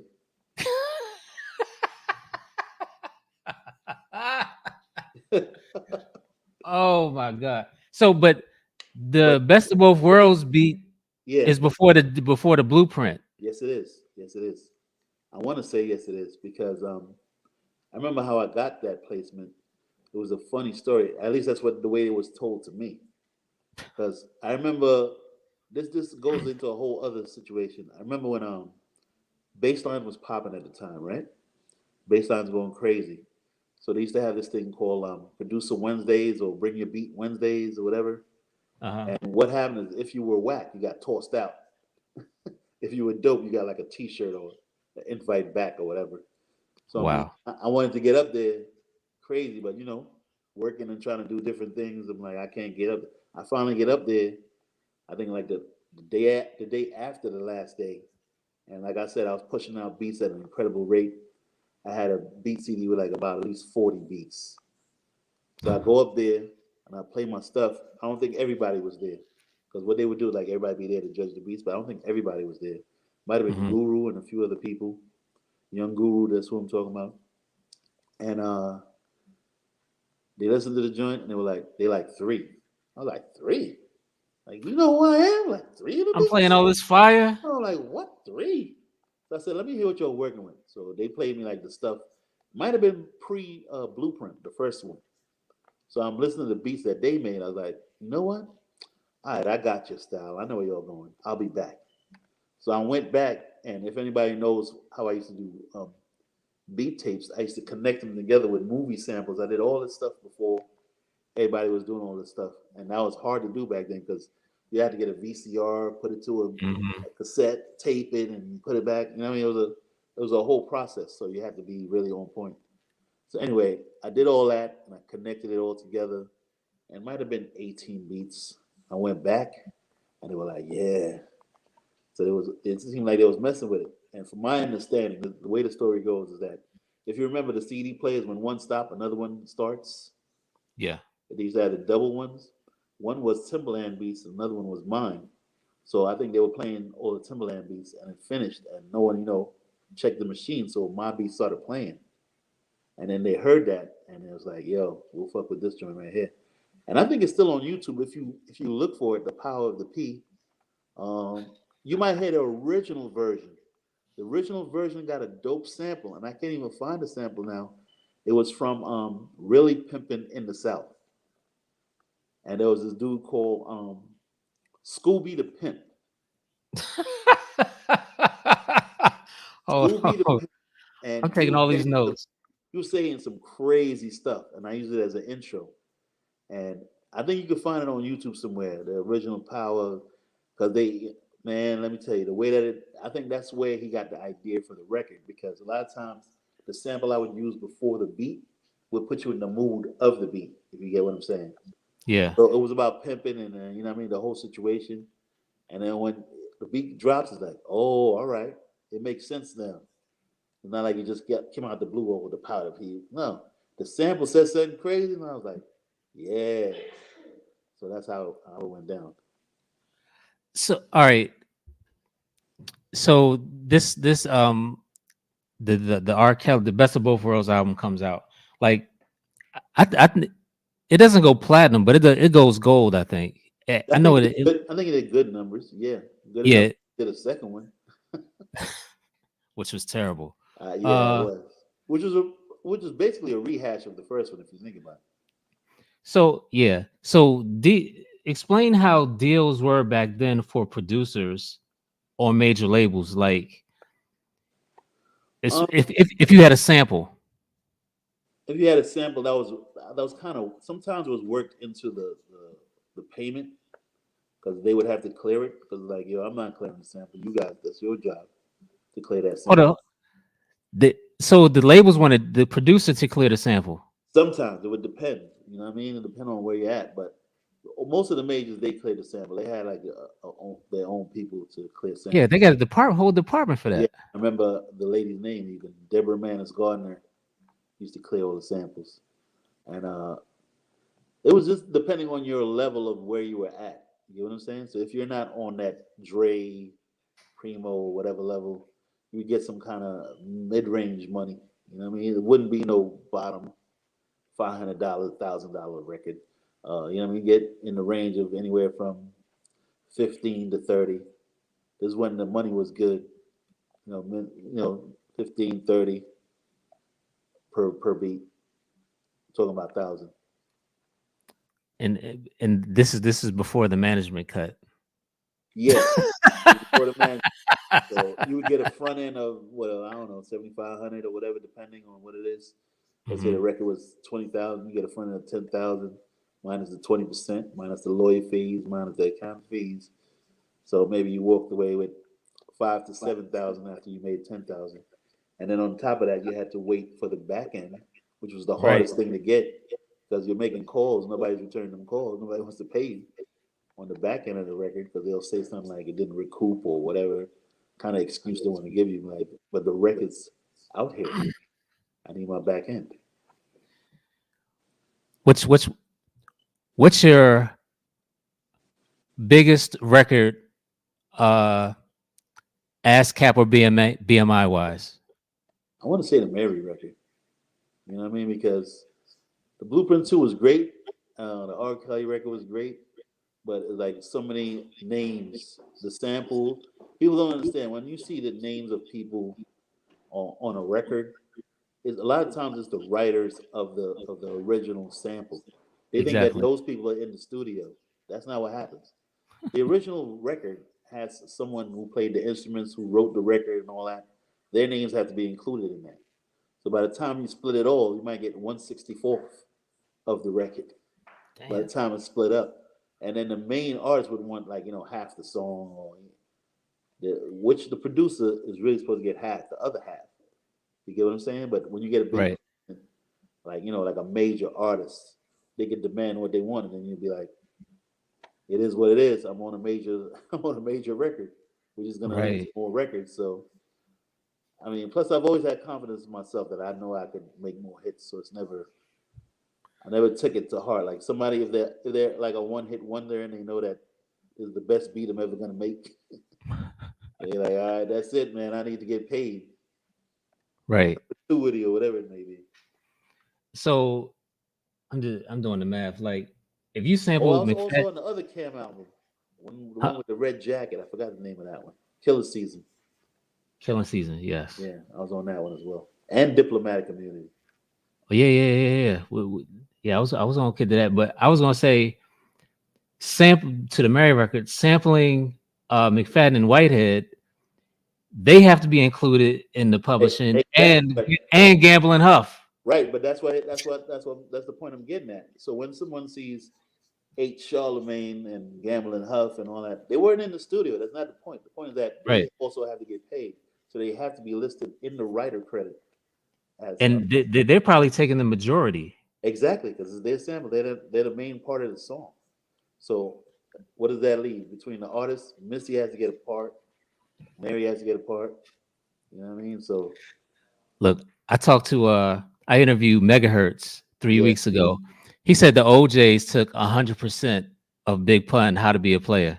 I can believe that. A I can believe a that. hundred and charged him 40,000 to be in the video. Wow, that's crazy. That's crazy. Because I remember a story I heard about the Ain't No Nigga, the Jazzo record for Jay and Fox. Foxy. They said that they took like a big chunk of that record too. I don't know if it was 80% or 90% of the record or they. But my point is that Jay knows he has more hits, so it's like, all right, you know what? I'll take the L plus the Yeah, record's already made. Let's right. And this do it. record is a smash. Yeah, this record's a smash. They're gonna want more from me, so not a problem. Let's just take the L, like I said, to get the W later. So that's Right. fine. Oh, damn, that reminds me. He's going at Jazzo on your record too, on Blueprint too. He's Yeah, going at but Jazzo. you gotta remember, people forget, but Jazzo was going at him hard too. At the time, Yeah. Jazz, he had a whole bunch of people going at him, and that's what happens. I think it's just the way of America. If you ask me, my personal opinion is America roots for the underdog. You get to the top now, he's cocky because you don't act the same when you don't hang around the same people. So all of a sudden, you don't return the calls or you're busy, you're doing something like, oh, now you don't want him to win. Now it's like he's winning too much. Let's Michael Jordan yeah, syndrome. we gotta humble him. Yeah, So exactly. Ether, there you go. Ether won. Whether or not it did, you know what I mean? Like Ether won. That's it, Jay. Go away. Like, it didn't happen like that. He had the blueprint too, if it counted. Might have been a closer battle, but like I said, You you know what? I blame Rockefeller for your record not being as big because they put out Super Ugly.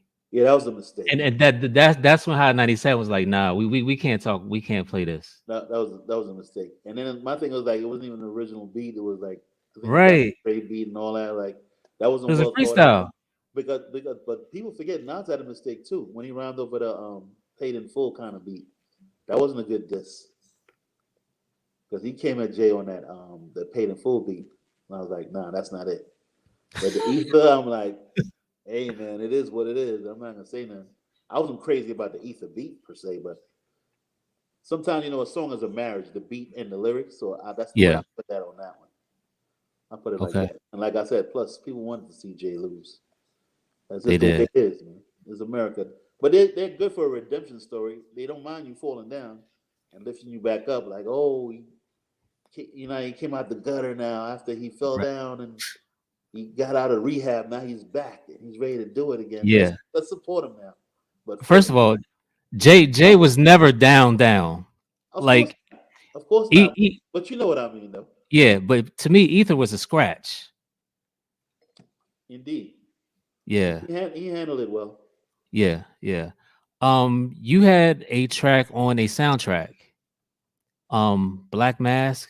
Was that Yeah, the Black was Mass. That's the same Tommy Boy Black situation. okay. It was good to see my song in a movie. You know what I mean? So that was a good thing. Jet Li, and Yeah. I was glad to see my guys, get on something, Natural Elements, and get them a little more notoriety.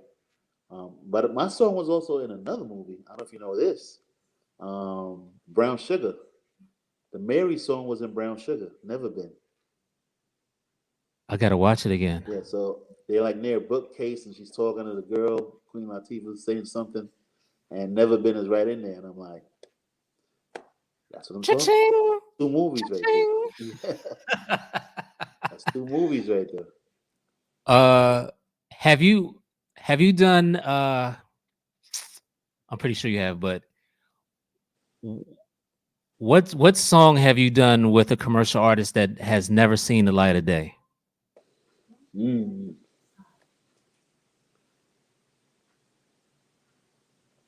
I don't even know right now. I'm trying to think real quick. Like you blew my mind with the Nori married to marijuana. Like Yeah, that was one of the biggest ones to me because that could have changed the trajectory of a few things.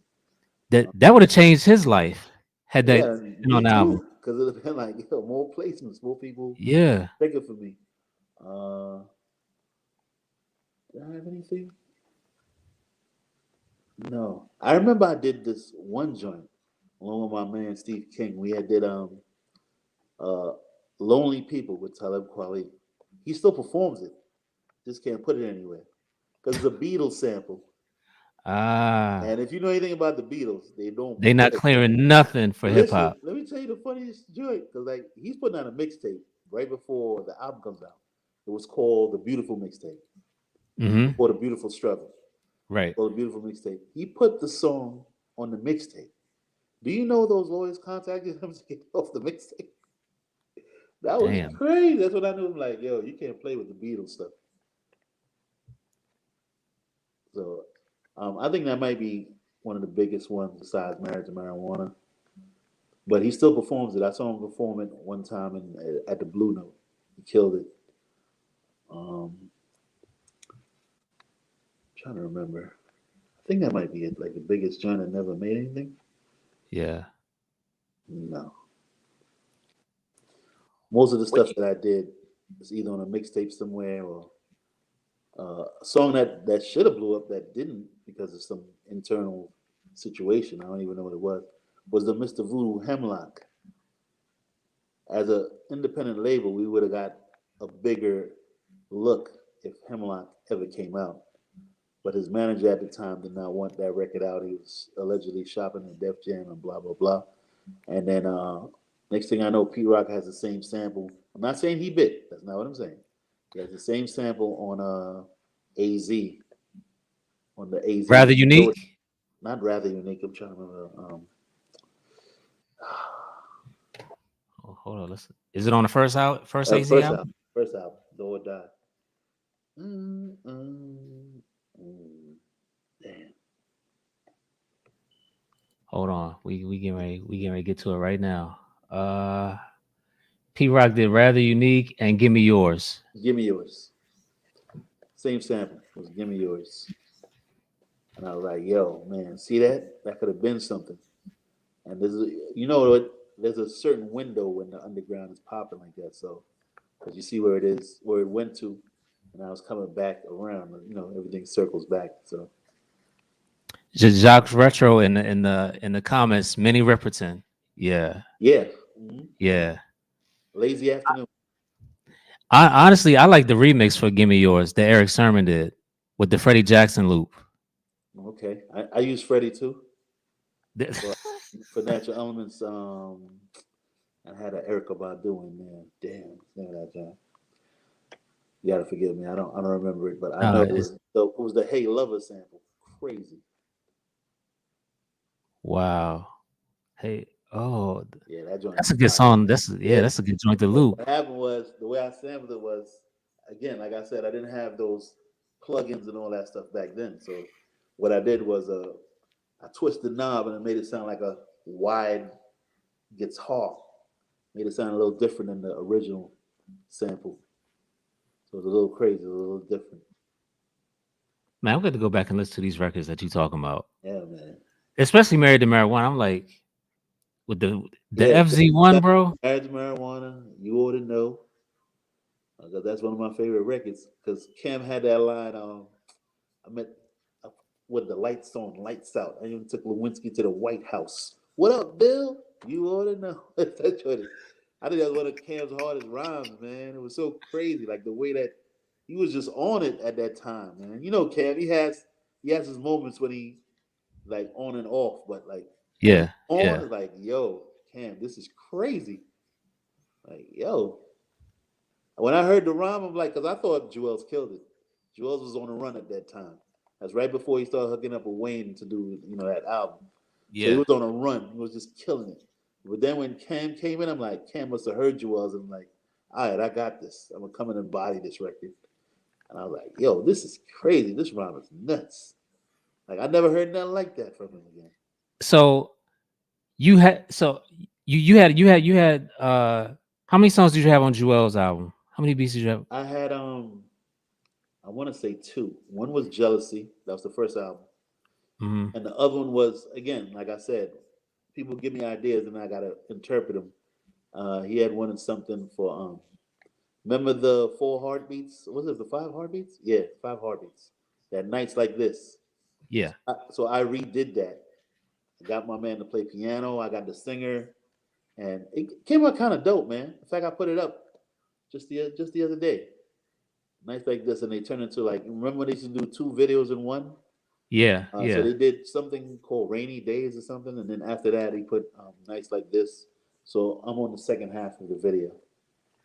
So I saw an interview with Joel's engineer. Yeah, He said he was 16, like they would just take advantage of him. Little Spanish dude. yeah. He was like he had never mixed it. He said his first time mixing was a Joel Santana record. Again, let's just say the music industry is shady. Let's keep it at that. Dog, you 16 and you mixing Joel Santana and you don't know nothing. Yeah, but that's the way the music industry is, man. It eats you up. If you don't know what's happening, I mean, I even got to give it to myself. Even I make mistakes at times. So I've made a lot of mistakes that I wish stuff I know now. I wish I knew back then. You get what I'm saying? Right. So I'd have been in a better situation. But no, I'm not gonna say anything about any one of those guys. But there's a lot of situational stuff, a lot of strife, a lot of problems. But it's like I'm all about the music. So once the music is Right. good, I didn't care. I don't care what's going on over there and over there. Y'all arguing over there. I don't care. Am I getting paid for this beat? Is this going on? Is it going down? No, you need me anymore? I'm out. I'm going. Y'all do whatever y'all do. So Dipset actually acted as sort of a label. So are you at this point? Are your checks coming from Dipset or Def Jam for these beats, or Campaign You in Cash? Def Jam. Okay. Def Jam. Okay. And then it was tried, but I want Def Jam money. Oh, I got you. Yeah. All right, let's fast forward to present day. So a couple years ago, you were in a hospital. Yeah. I saw you on your Instagram. You're a club DJ. Yeah, I used to be heavy at Sin City. You know what I mean? Mm, The Joe dream, Budden knows you the well. dream got to, the dream got to get, the dream got to get paid for, baby. You know what I mean? Like who's Oh, paying the rent? speaking of Joe Budden, dog, on the Joe Budden episode, when they kept playing, Yo Guru bringing the flutes. Yeah, That's your beat. that's my man. Listen, it's crazy, man. It's crazy the amount of like. I don't know if Guru gets it. I don't know if he says anything when they say that, but it's like I don't know if he ever says, "Yo," but that's Charlemagne's beat. But you know, it's like unleash the flutes, Guru. Yeah, unleash the flutes. Yeah, listen, I was so happy for the placement. I didn't want to tell Jay that's not flutes. There's no flutes in the record. That's a lady kind of singing, you know what I mean? Oh. Oh, That's a lady singing. There's no flutes in the record. So he said unleash the flutes. I thought he was gonna say my name. He said unleash the flutes, Guru. I'm like, hey man, I'm on a J record. I'm good. I don't care who unleashed the flutes. Just play the J record. When they read the credits, they'll see my name right there, man. That's when people were big on reading credits. You get what I'm saying? yeah, yeah, Now nobody knows anything, and artists treat producers like it's nothing because these young guys don't know the leverage they have. Because if that was the case, rappers would make a cappella albums. You know what I mean? The yeah, producer's necessary. yeah, And let's not get into that nonsensical argument. Oh, he's a beat maker. He's a producer. Like I don't want to hear that nonsense, man. That's crazy. You made a beat. You're a producer to me, man. I don't understand where that. Oh, I was in the thing doing that. Again, I respect that too. hmm, Because anybody can make a beat, but like to make it into a song, I get that too. There are vocal producers. There are all kinds of production. But my thing is, they try to downplay like that you made a beat. I've been on both ends. I've given a beat, as you can tell, and not been there. Does that mean I didn't produce the record? Without my soundscape, you can't do anything. You can't tell them to sing anything before right. my beat comes on. So this gave you an idea. So I'm actually the producer as well. But like I said, I've been on both ends and I've never been mad. Like I've taken somebody's beat and put somebody on it and tell them to sing like this and do like that. But the difference is I don't say like they're not the producer. I put them on the credit, like produced Right. by me and whoever it may be. Okay, let's go back to DJ in the Sin City. Yeah. Yeah. Uh, Yeah, great t- t- time. tell the people from who don't live in New York what Sin City is. Sin City is one of the biggest strip clubs in New York City. Shouts to Gus. Shout to I forgot who else was there. Say Charlie. I don't remember all these people, but I know it's Gus and Lavro, some dude from I want to say Las Vegas, but they gave me a shot. I wasn't known like a big DJ or whatever. I remember I used to walk with a. I didn't even have Serato. I used to walk with the CD books. That just shows you like my FZ1 kind of mentality. So Wow. Serato was just starting out, and I still had a CD books coming to DJ at the club. And Damn. I remember my man Smoke Black showed me how to work Serato, and that was all she wrote. Once I understood that, then I knew what to do, and that was it from there, man. I think I could, if I'm on my dean, I could compete with anybody out there. I never back down from whatever. I'm not gonna say I'm the greatest scratcher, but I have great ideas that if you put me in front of them tables, I could do what I got to do. And plus, really, how technical do you have to be at a strip club? You don't get Like, it. You don't get it. right. But I'm saying my thing is like I said, I love music, so I would always try to make it like an event, like try to do different stuff.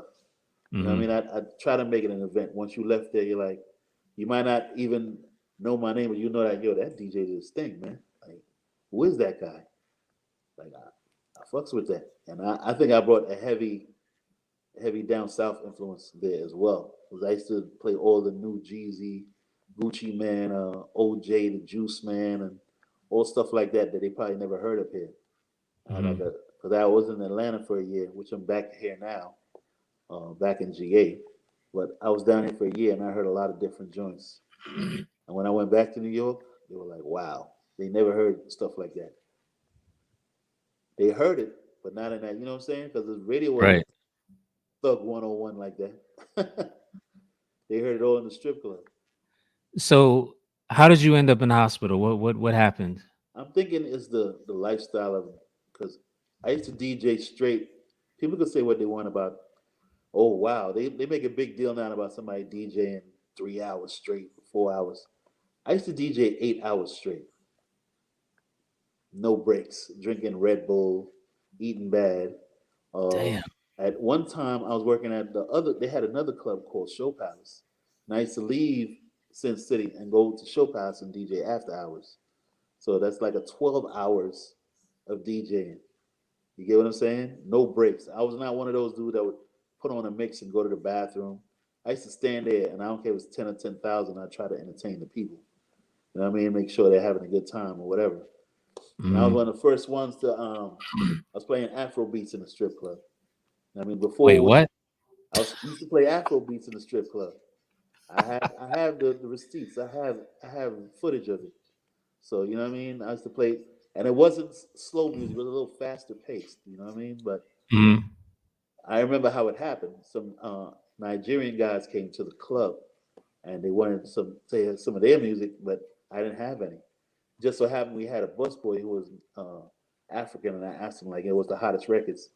He told me about 2 3 records, and I went online and got them. And then those guys was going crazy. And once I saw the impact of that, I'm like, I need more of this type of music. And that's when I Mm. got into that kind of wave. So damn, you adapted right on the spot. Yeah, You pivoted right on the that's spot. a sign of a good DJ.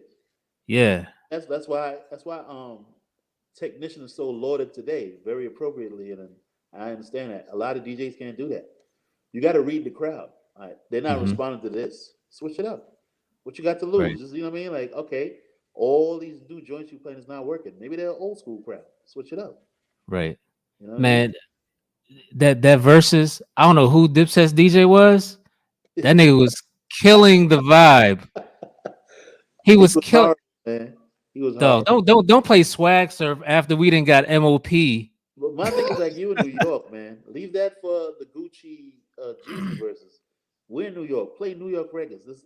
We got all the heavy hitters. Nas, Jay Z, Right. Star, whatever, man. It doesn't matter. Play underground. It doesn't matter because you're playing New York records. What's wrong with you, man? New York records. No swag surfing over here, man. What's wrong with you? No, man.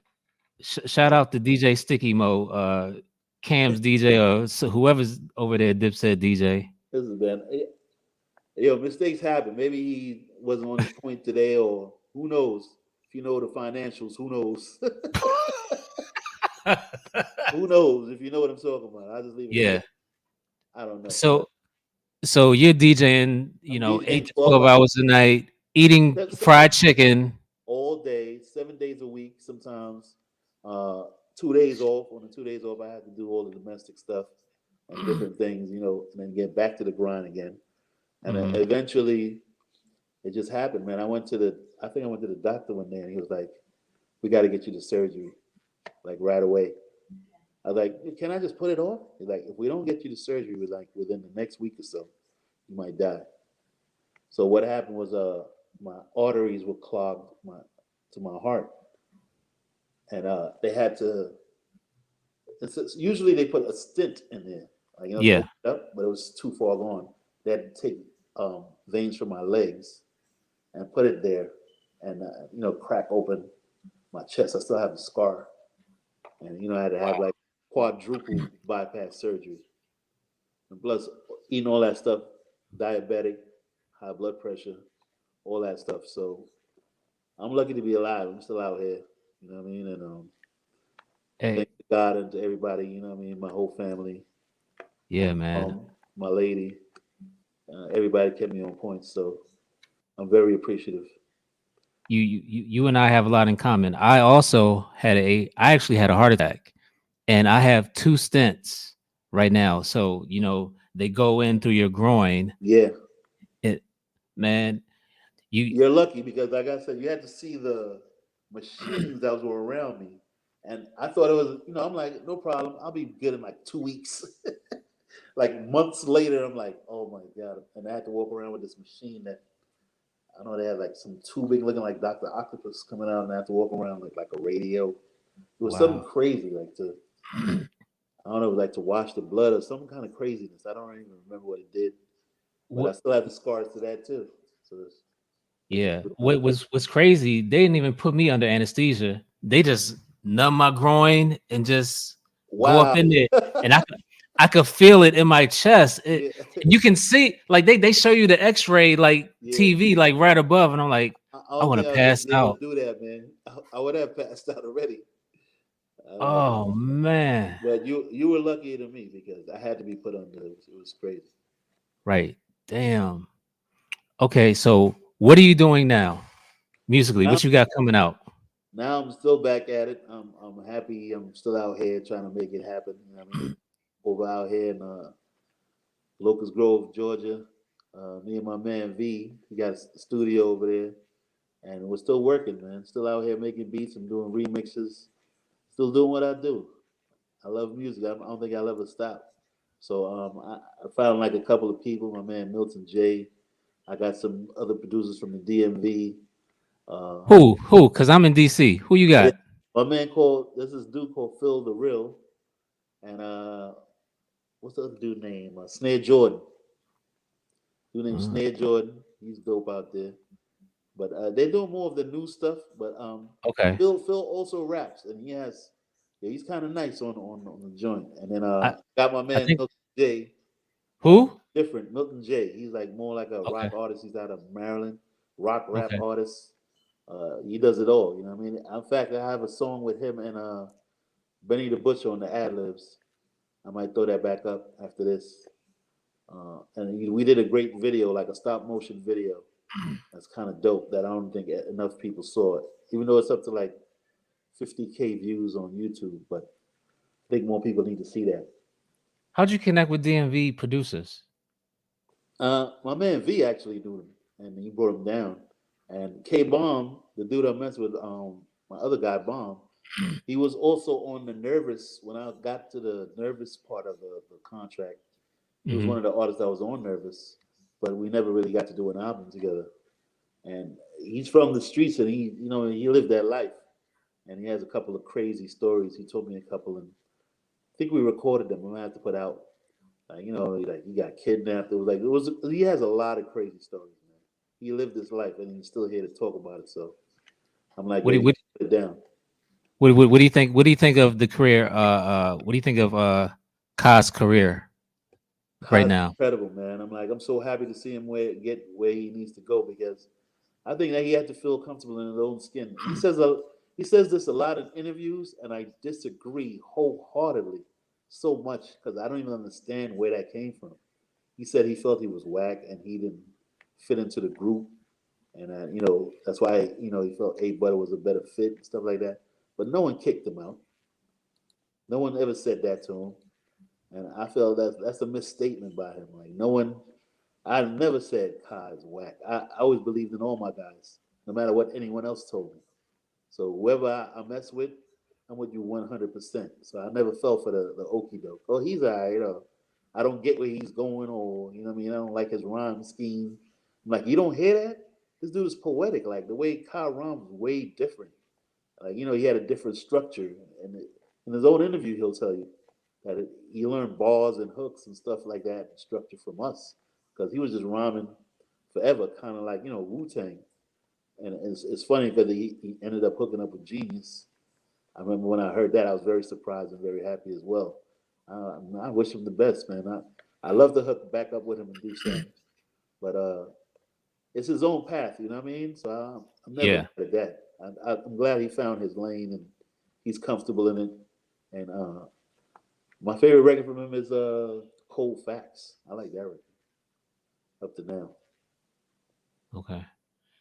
Are we gonna get another Natural Elements album with It you? actually has something out, and it's kind of dope. I forgot the name of it right now, but it's on all the platforms, and I definitely got like a couple songs on there, and they definitely got in touch with me, and they want to work on more material. So yeah, expect that soon. I was talking to Swigger the other day, and they want to do a Two Face thing. They want to do a Natural Elements thing. I was trying to convince Voodoo also to do something because he still got it. You know what I mean? He's one of the best still. He was right in that realm where, Nas and Jay, I think he was somebody in between there. You know what I mean? As far as lyrical Right. wise, I'm not saying it's like status, but I'm saying as far as lyrics, he was like definitely on his way to do something. You know what I mean? And L Ben L is very versatile. He's like the Swiss Army knife of rap. He could go whatever direction. And A Butter is the Puerto Rican Nas. I told him that to his face. He knows. Like he needs to take advantage of that. Like lyrics are back, man. Get back on that. Let the people hear what you're made of. Because I know what I hear. Like the dude is dope, super dope. Right. So we got a question in the comments. What's your weapon of choice right now? What are you using right now? Believe it or not, I'm on the Man, MPC. hold up. If do not say that damn FZ1, Nah, bro. I'm telling you right now. I couldn't find it if I tried, man. No FZ1. I use the MPC, the new one, the X, whatever it is. I forgot the red one, the new That the MPC. the, But the, the big spaceship yeah, one? but the funny thing is, like, I don't do all my stuff on there. Only when I get to the studio. I basically work, believe it or not, on an iPad. So when I get off this, I go right to the iPad and make beats right on there. Yeah. Beatmaker 3? No, MPC Pro 2. About to download that tonight. Yeah, MPC Pro 2. Super dope. And then you, So you I save work on that, and then when I get to the studio, I transfer all the sounds to the bigger machine. okay. Still you how's the digging down there? As far as like for records, Records. Yeah. you don't have to dig too far, man. You just go to YouTube or you have a connect, and they send you all Yeah. kinds of stuff. You don't have to do too much. Uh, I don't really use the loop maker stuff. I rather I'm old school. I still do the process. I see how the new producers do it. I'm like, wow, man, this is so easy. So you'll just get a phrasing here, place it in here, do this, and it's already done. I'm like, wow. Meanwhile, I'm going pad for pad, do that, do that. Yeah, yeah, yeah. And I see how these new guys do it. I'm like, wow, this is what producing is now. I'm amazed. Like a lot of stuff that's coming out is like airy. If you get what I mean, it's like I mean, it's pre-packaged if you think about it, because everything is there for everybody. You want a new loop, you get a loop over here. You get a drum loop over here. You get an 808 loop over here. Just put it together. It's not like I said. You see me doing one shots, getting a beat, putting the kick here, the snare there, finding the wrong snare. I don't like this one, and put another snare. That's not how it works. Usually they just drag and drop, drag and drop. It's real easy. I'm like, I know technology is crazy, but I'm like, when I see how easy it is, I'm like, my man, I'm working too hard. I'm working too hard over here to make some music. For somebody if just say like, "Yo, this is whack," I'm like, "Do you know how much time I spent on this track?" right, right. And and then they say I did this beat in 15 minutes. Yeah, I hear that. I've done that as well. But the thing with music is subjective. You know what I mean? So you can't really place anything on it, and you can't be mad at somebody because there's no perfect song, no perfect beat that everybody's gonna agree on. So you can't even do it like that. Music is a feeling. You know what I mean? So I'm not mad at anybody saying they don't like this beat or that beat. Might not be for them. There's a lot of beats I didn't like that. Like, wow, okay, this is crazy. This is number one. Like, all right, I guess. Who is the artist right now? If you guys were locked in a studio, who would that artist be? There's only a few people I haven't worked with that I want to work with. But I see the chemistry Nas and Hit Boy have, so I don't even want to mess with that. But I would say No, Nas. no, no, no, no. Mess with Yeah, that. I'm, because I like King's Disease one. I like that better than two. But that's I don't know what the opinion that is. I felt one was crazy. Felt two, it was alright, but I would say Nas or Rick Ross. I like lyrical dudes. You know what I mean? Maybe Benny the Yeah. Butcher. I like Benny. I like Nas. I like Ross. Who else? Maybe Cole. Uh, the funny thing, hearing Drake. I know Drake is a super commercial artist. Put it like that, but I'd love to hear just some bars. No singing, just an album full of bars from Drake. I think that would be incredible. Saying like no auto tune. No, you don't use auto tune, right. but I'm saying no singing at all, like no slow jam, no Afro beats, no nothing, just bars. I think that would be like wow, like I, w- really. I would I would love to see you on a Little Brother album. Oh, that'd be dope too. Yeah. I love Ninth Wonder production. Ninth Wonder's dope. You know what I mean? My man, trying to remember. Crisis. Crisis is dope. I fuck with all those.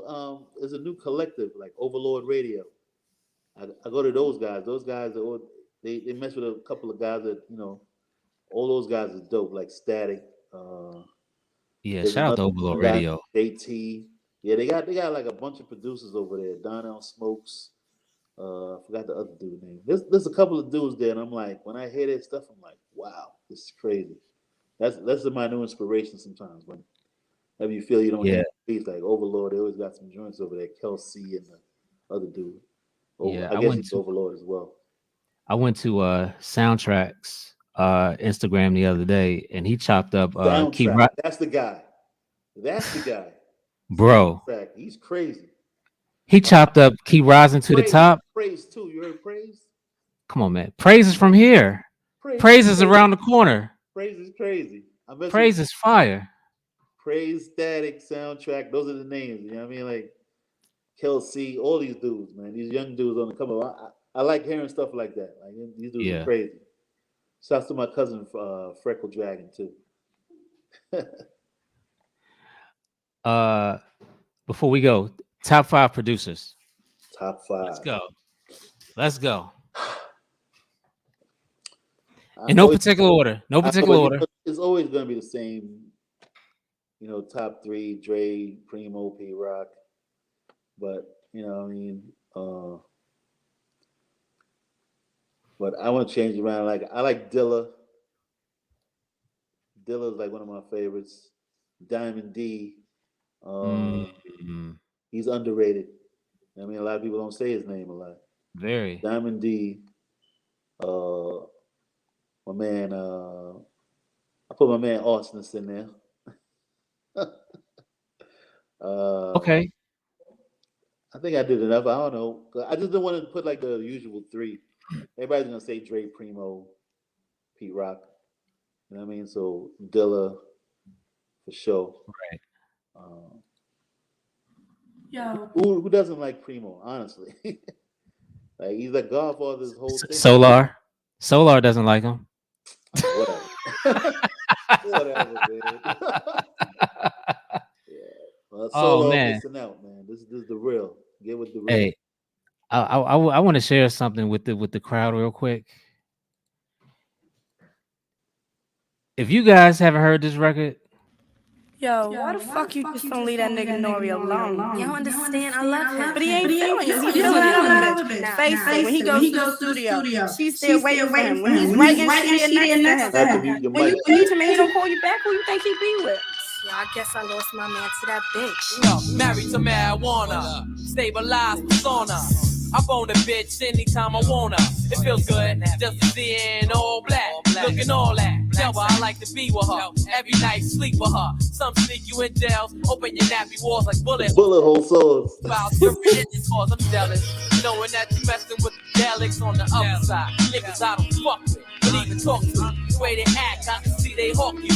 When I roll, it's like I undress you. When I smoke, it's like a gun blessing. Tasting the best. Travel across ocean, west coasting, searching for the potent. I ain't the one to eat you, mistreat you twice. I thug you out and let my gun go. Menage, it's 2 of y'all, hydro, black car, rap seminar, me and Akbar, that's a cigar, Noriega, N-O-R-E-A, G-A, got AK, fuck more bitches around way than the average nigga. Cause most niggas is broke niggas, get they trick on, I get my dick on, a word on, I had this one. Yo, hold up. I just remembered 2 other people. I had this stuff with Lord Tariq. I had this stuff with my man Ice-T. Let me not forget that. Ice-T had a group, SMG. Yeah. Money Guns. I did about 8 songs with those dudes. Big up to Ice, man. Ice is a good dude. What's his face was in that group? Not Trigger the Gambler. Smooth the Hustler. Trigger the Gambler. Yeah. Both of them were in it. Okay. I'm trying to remember who else. Damn, yo. I had a name with somebody else that. Oh, Tragedy Gaddafi. I have a song on his latest album. Do you? Yeah, it's called Break the Glass 2, something like that. Lift Your Glass 2. Lift Your Glass 2. Very nostalgic, gives you that old school feel. If you can't check it out, it's called Lift Your Glass 2, Tragedy Gaddafi. Tragedy is so underrated Definitely, definitely. lyrically. Like last maybe 2 years ago, we did top 50 hottest bars. Yeah, Tragedy Gaddafi's verse from LA, LA. yeah. Man, he put Easy E back in the box. Yeah, crazy. One of the greatest. You're right. You're absolutely right. He doesn't get enough credit, and he has a good ear as well as for production as well. 'Cause I remember during the making of the CNN album, he has a good ear for tracks as well. It's just Yeah. unfortunate that everybody else kind of blew up around him, the Nas's and everybody else. But I guess that's a Queensbridge story. They gotta tell that one too. Right, I right. don't like telling other people's stories. I can only tell my experience. And Traj is a good dude. He definitely has like one of the top barsmiths that don't get enough credit. Yeah. Hey man, I appreciate you coming on. Let's stay in touch. Keep me abreast of everything you got coming out. Absolutely. Man, I gotta find this out. What Al Green record is this? It's I want to say Somebody, it's called something. somebody. I want to say it's called something. Something got a hold of me. Something. You know who's gonna know? Who's sample.com. Yeah, I know. It's called, yeah. I think it's called something. I want to say that. It is something by Al Green. Yeah, I told you. Yep. Hey man, thank you. Get back to your Japanese what's that, vodka? Japanese vodka? Japanese whiskey. Whiskey. What's the difference? I don't know. I just drank it. Somebody put me up on it. It was during the pandemic, and someone suggested it. And the liquor store up the block in Yonkers, before I came down here, they had it. I'm like, I got to give it a shot. It's kind of smooth. It's cool. And I'm a cigar man too, so it just made sense, you know. Right. I have a cigar. I have a little bit of whiskey. I'm good. So give everyone your IGs and Twitter information. I'm heavy on IG. Everywhere else I Yeah. got it. You just get at me. I'll answer wherever. But everywhere is just Real Charlemagne. REAL. You see Charlemagne right there. I know how it's spelled right there. No LA. It's LECHARLEMAGNE at Real Charlemagne on all platforms. You find me, but my main thing is IG because I like putting up videos and letting you all see what I'm doing. So that's where you'll find me mostly. But The joint that you posted with the barge, have you placed that yet? Or what? You posted a video with the barge sample. I don't remember that one. You just posted it like yesterday with for Scratch Magazine TV when you're looking through the magazine. Like that's the Shalimar. The real Shalimar. I'm sorry, Shalimar. Shalimar joint. No, I haven't placed that. I haven't placed that yet. It's real. Okay. I use that. Yeah. I say Real Charlemagne in there. First one was some kind of crazy Japanese sample I found, and then the second one was with a Shalimar sample for sure. Yeah. Okay. Everybody follow the Real Charlemagne on Instagram. Again, brother. Not the real, just Real Charlemagne. Real That way Charlemagne. you don't get confused. Just Real Charlemagne. And I'm heavy on Instagram, and I make the videos so you can check them out. I just put up a Whitney joint. It's crazy. Oh, I'm going to go to put up a Instagram. Whitney joint. I'm going to go to Instagram right now. Put up a Whitney joint. You got to check it out. I flipped something from The Bodyguard. Is it the main song? No, it's not. Share my life. No, Cause I that's think that was it. I think that was it. yeah. Because it starts The, off. the intro the intro is fire. Nobody's touched that yet, I know, but you gotta hear except what you. you gotta hear what I touched right there. You gotta understand it. Oh, hey, bro. Again, thank you. Peace and blessings. Stay away from the fried chicken. Yeah, I'm trying, man. I'm trying to Yeah, stop. Mediterranean diet, bro. Mediterranean. Yeah. Thank you as well. It was a great conversation, and you take care of yourself as well. I will. I will. Whatever you need, man, holla at me. Let me know. All right, bro. Thank you. All right then. All right, everybody. That Peace, was everybody. Charlemagne. That was Charlemagne, everybody. So I hope you enjoyed tonight's interview. Amazing interview. Like, I think I'm getting better and better with these every week. Thank you, babe. My wife co-signing me. Next week, Buck Wild.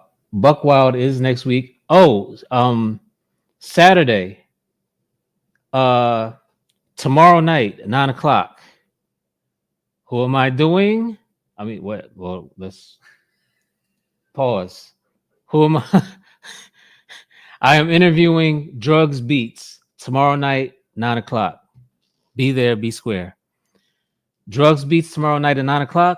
Next Friday, we have Buck Wild from DITC. All right, so peace.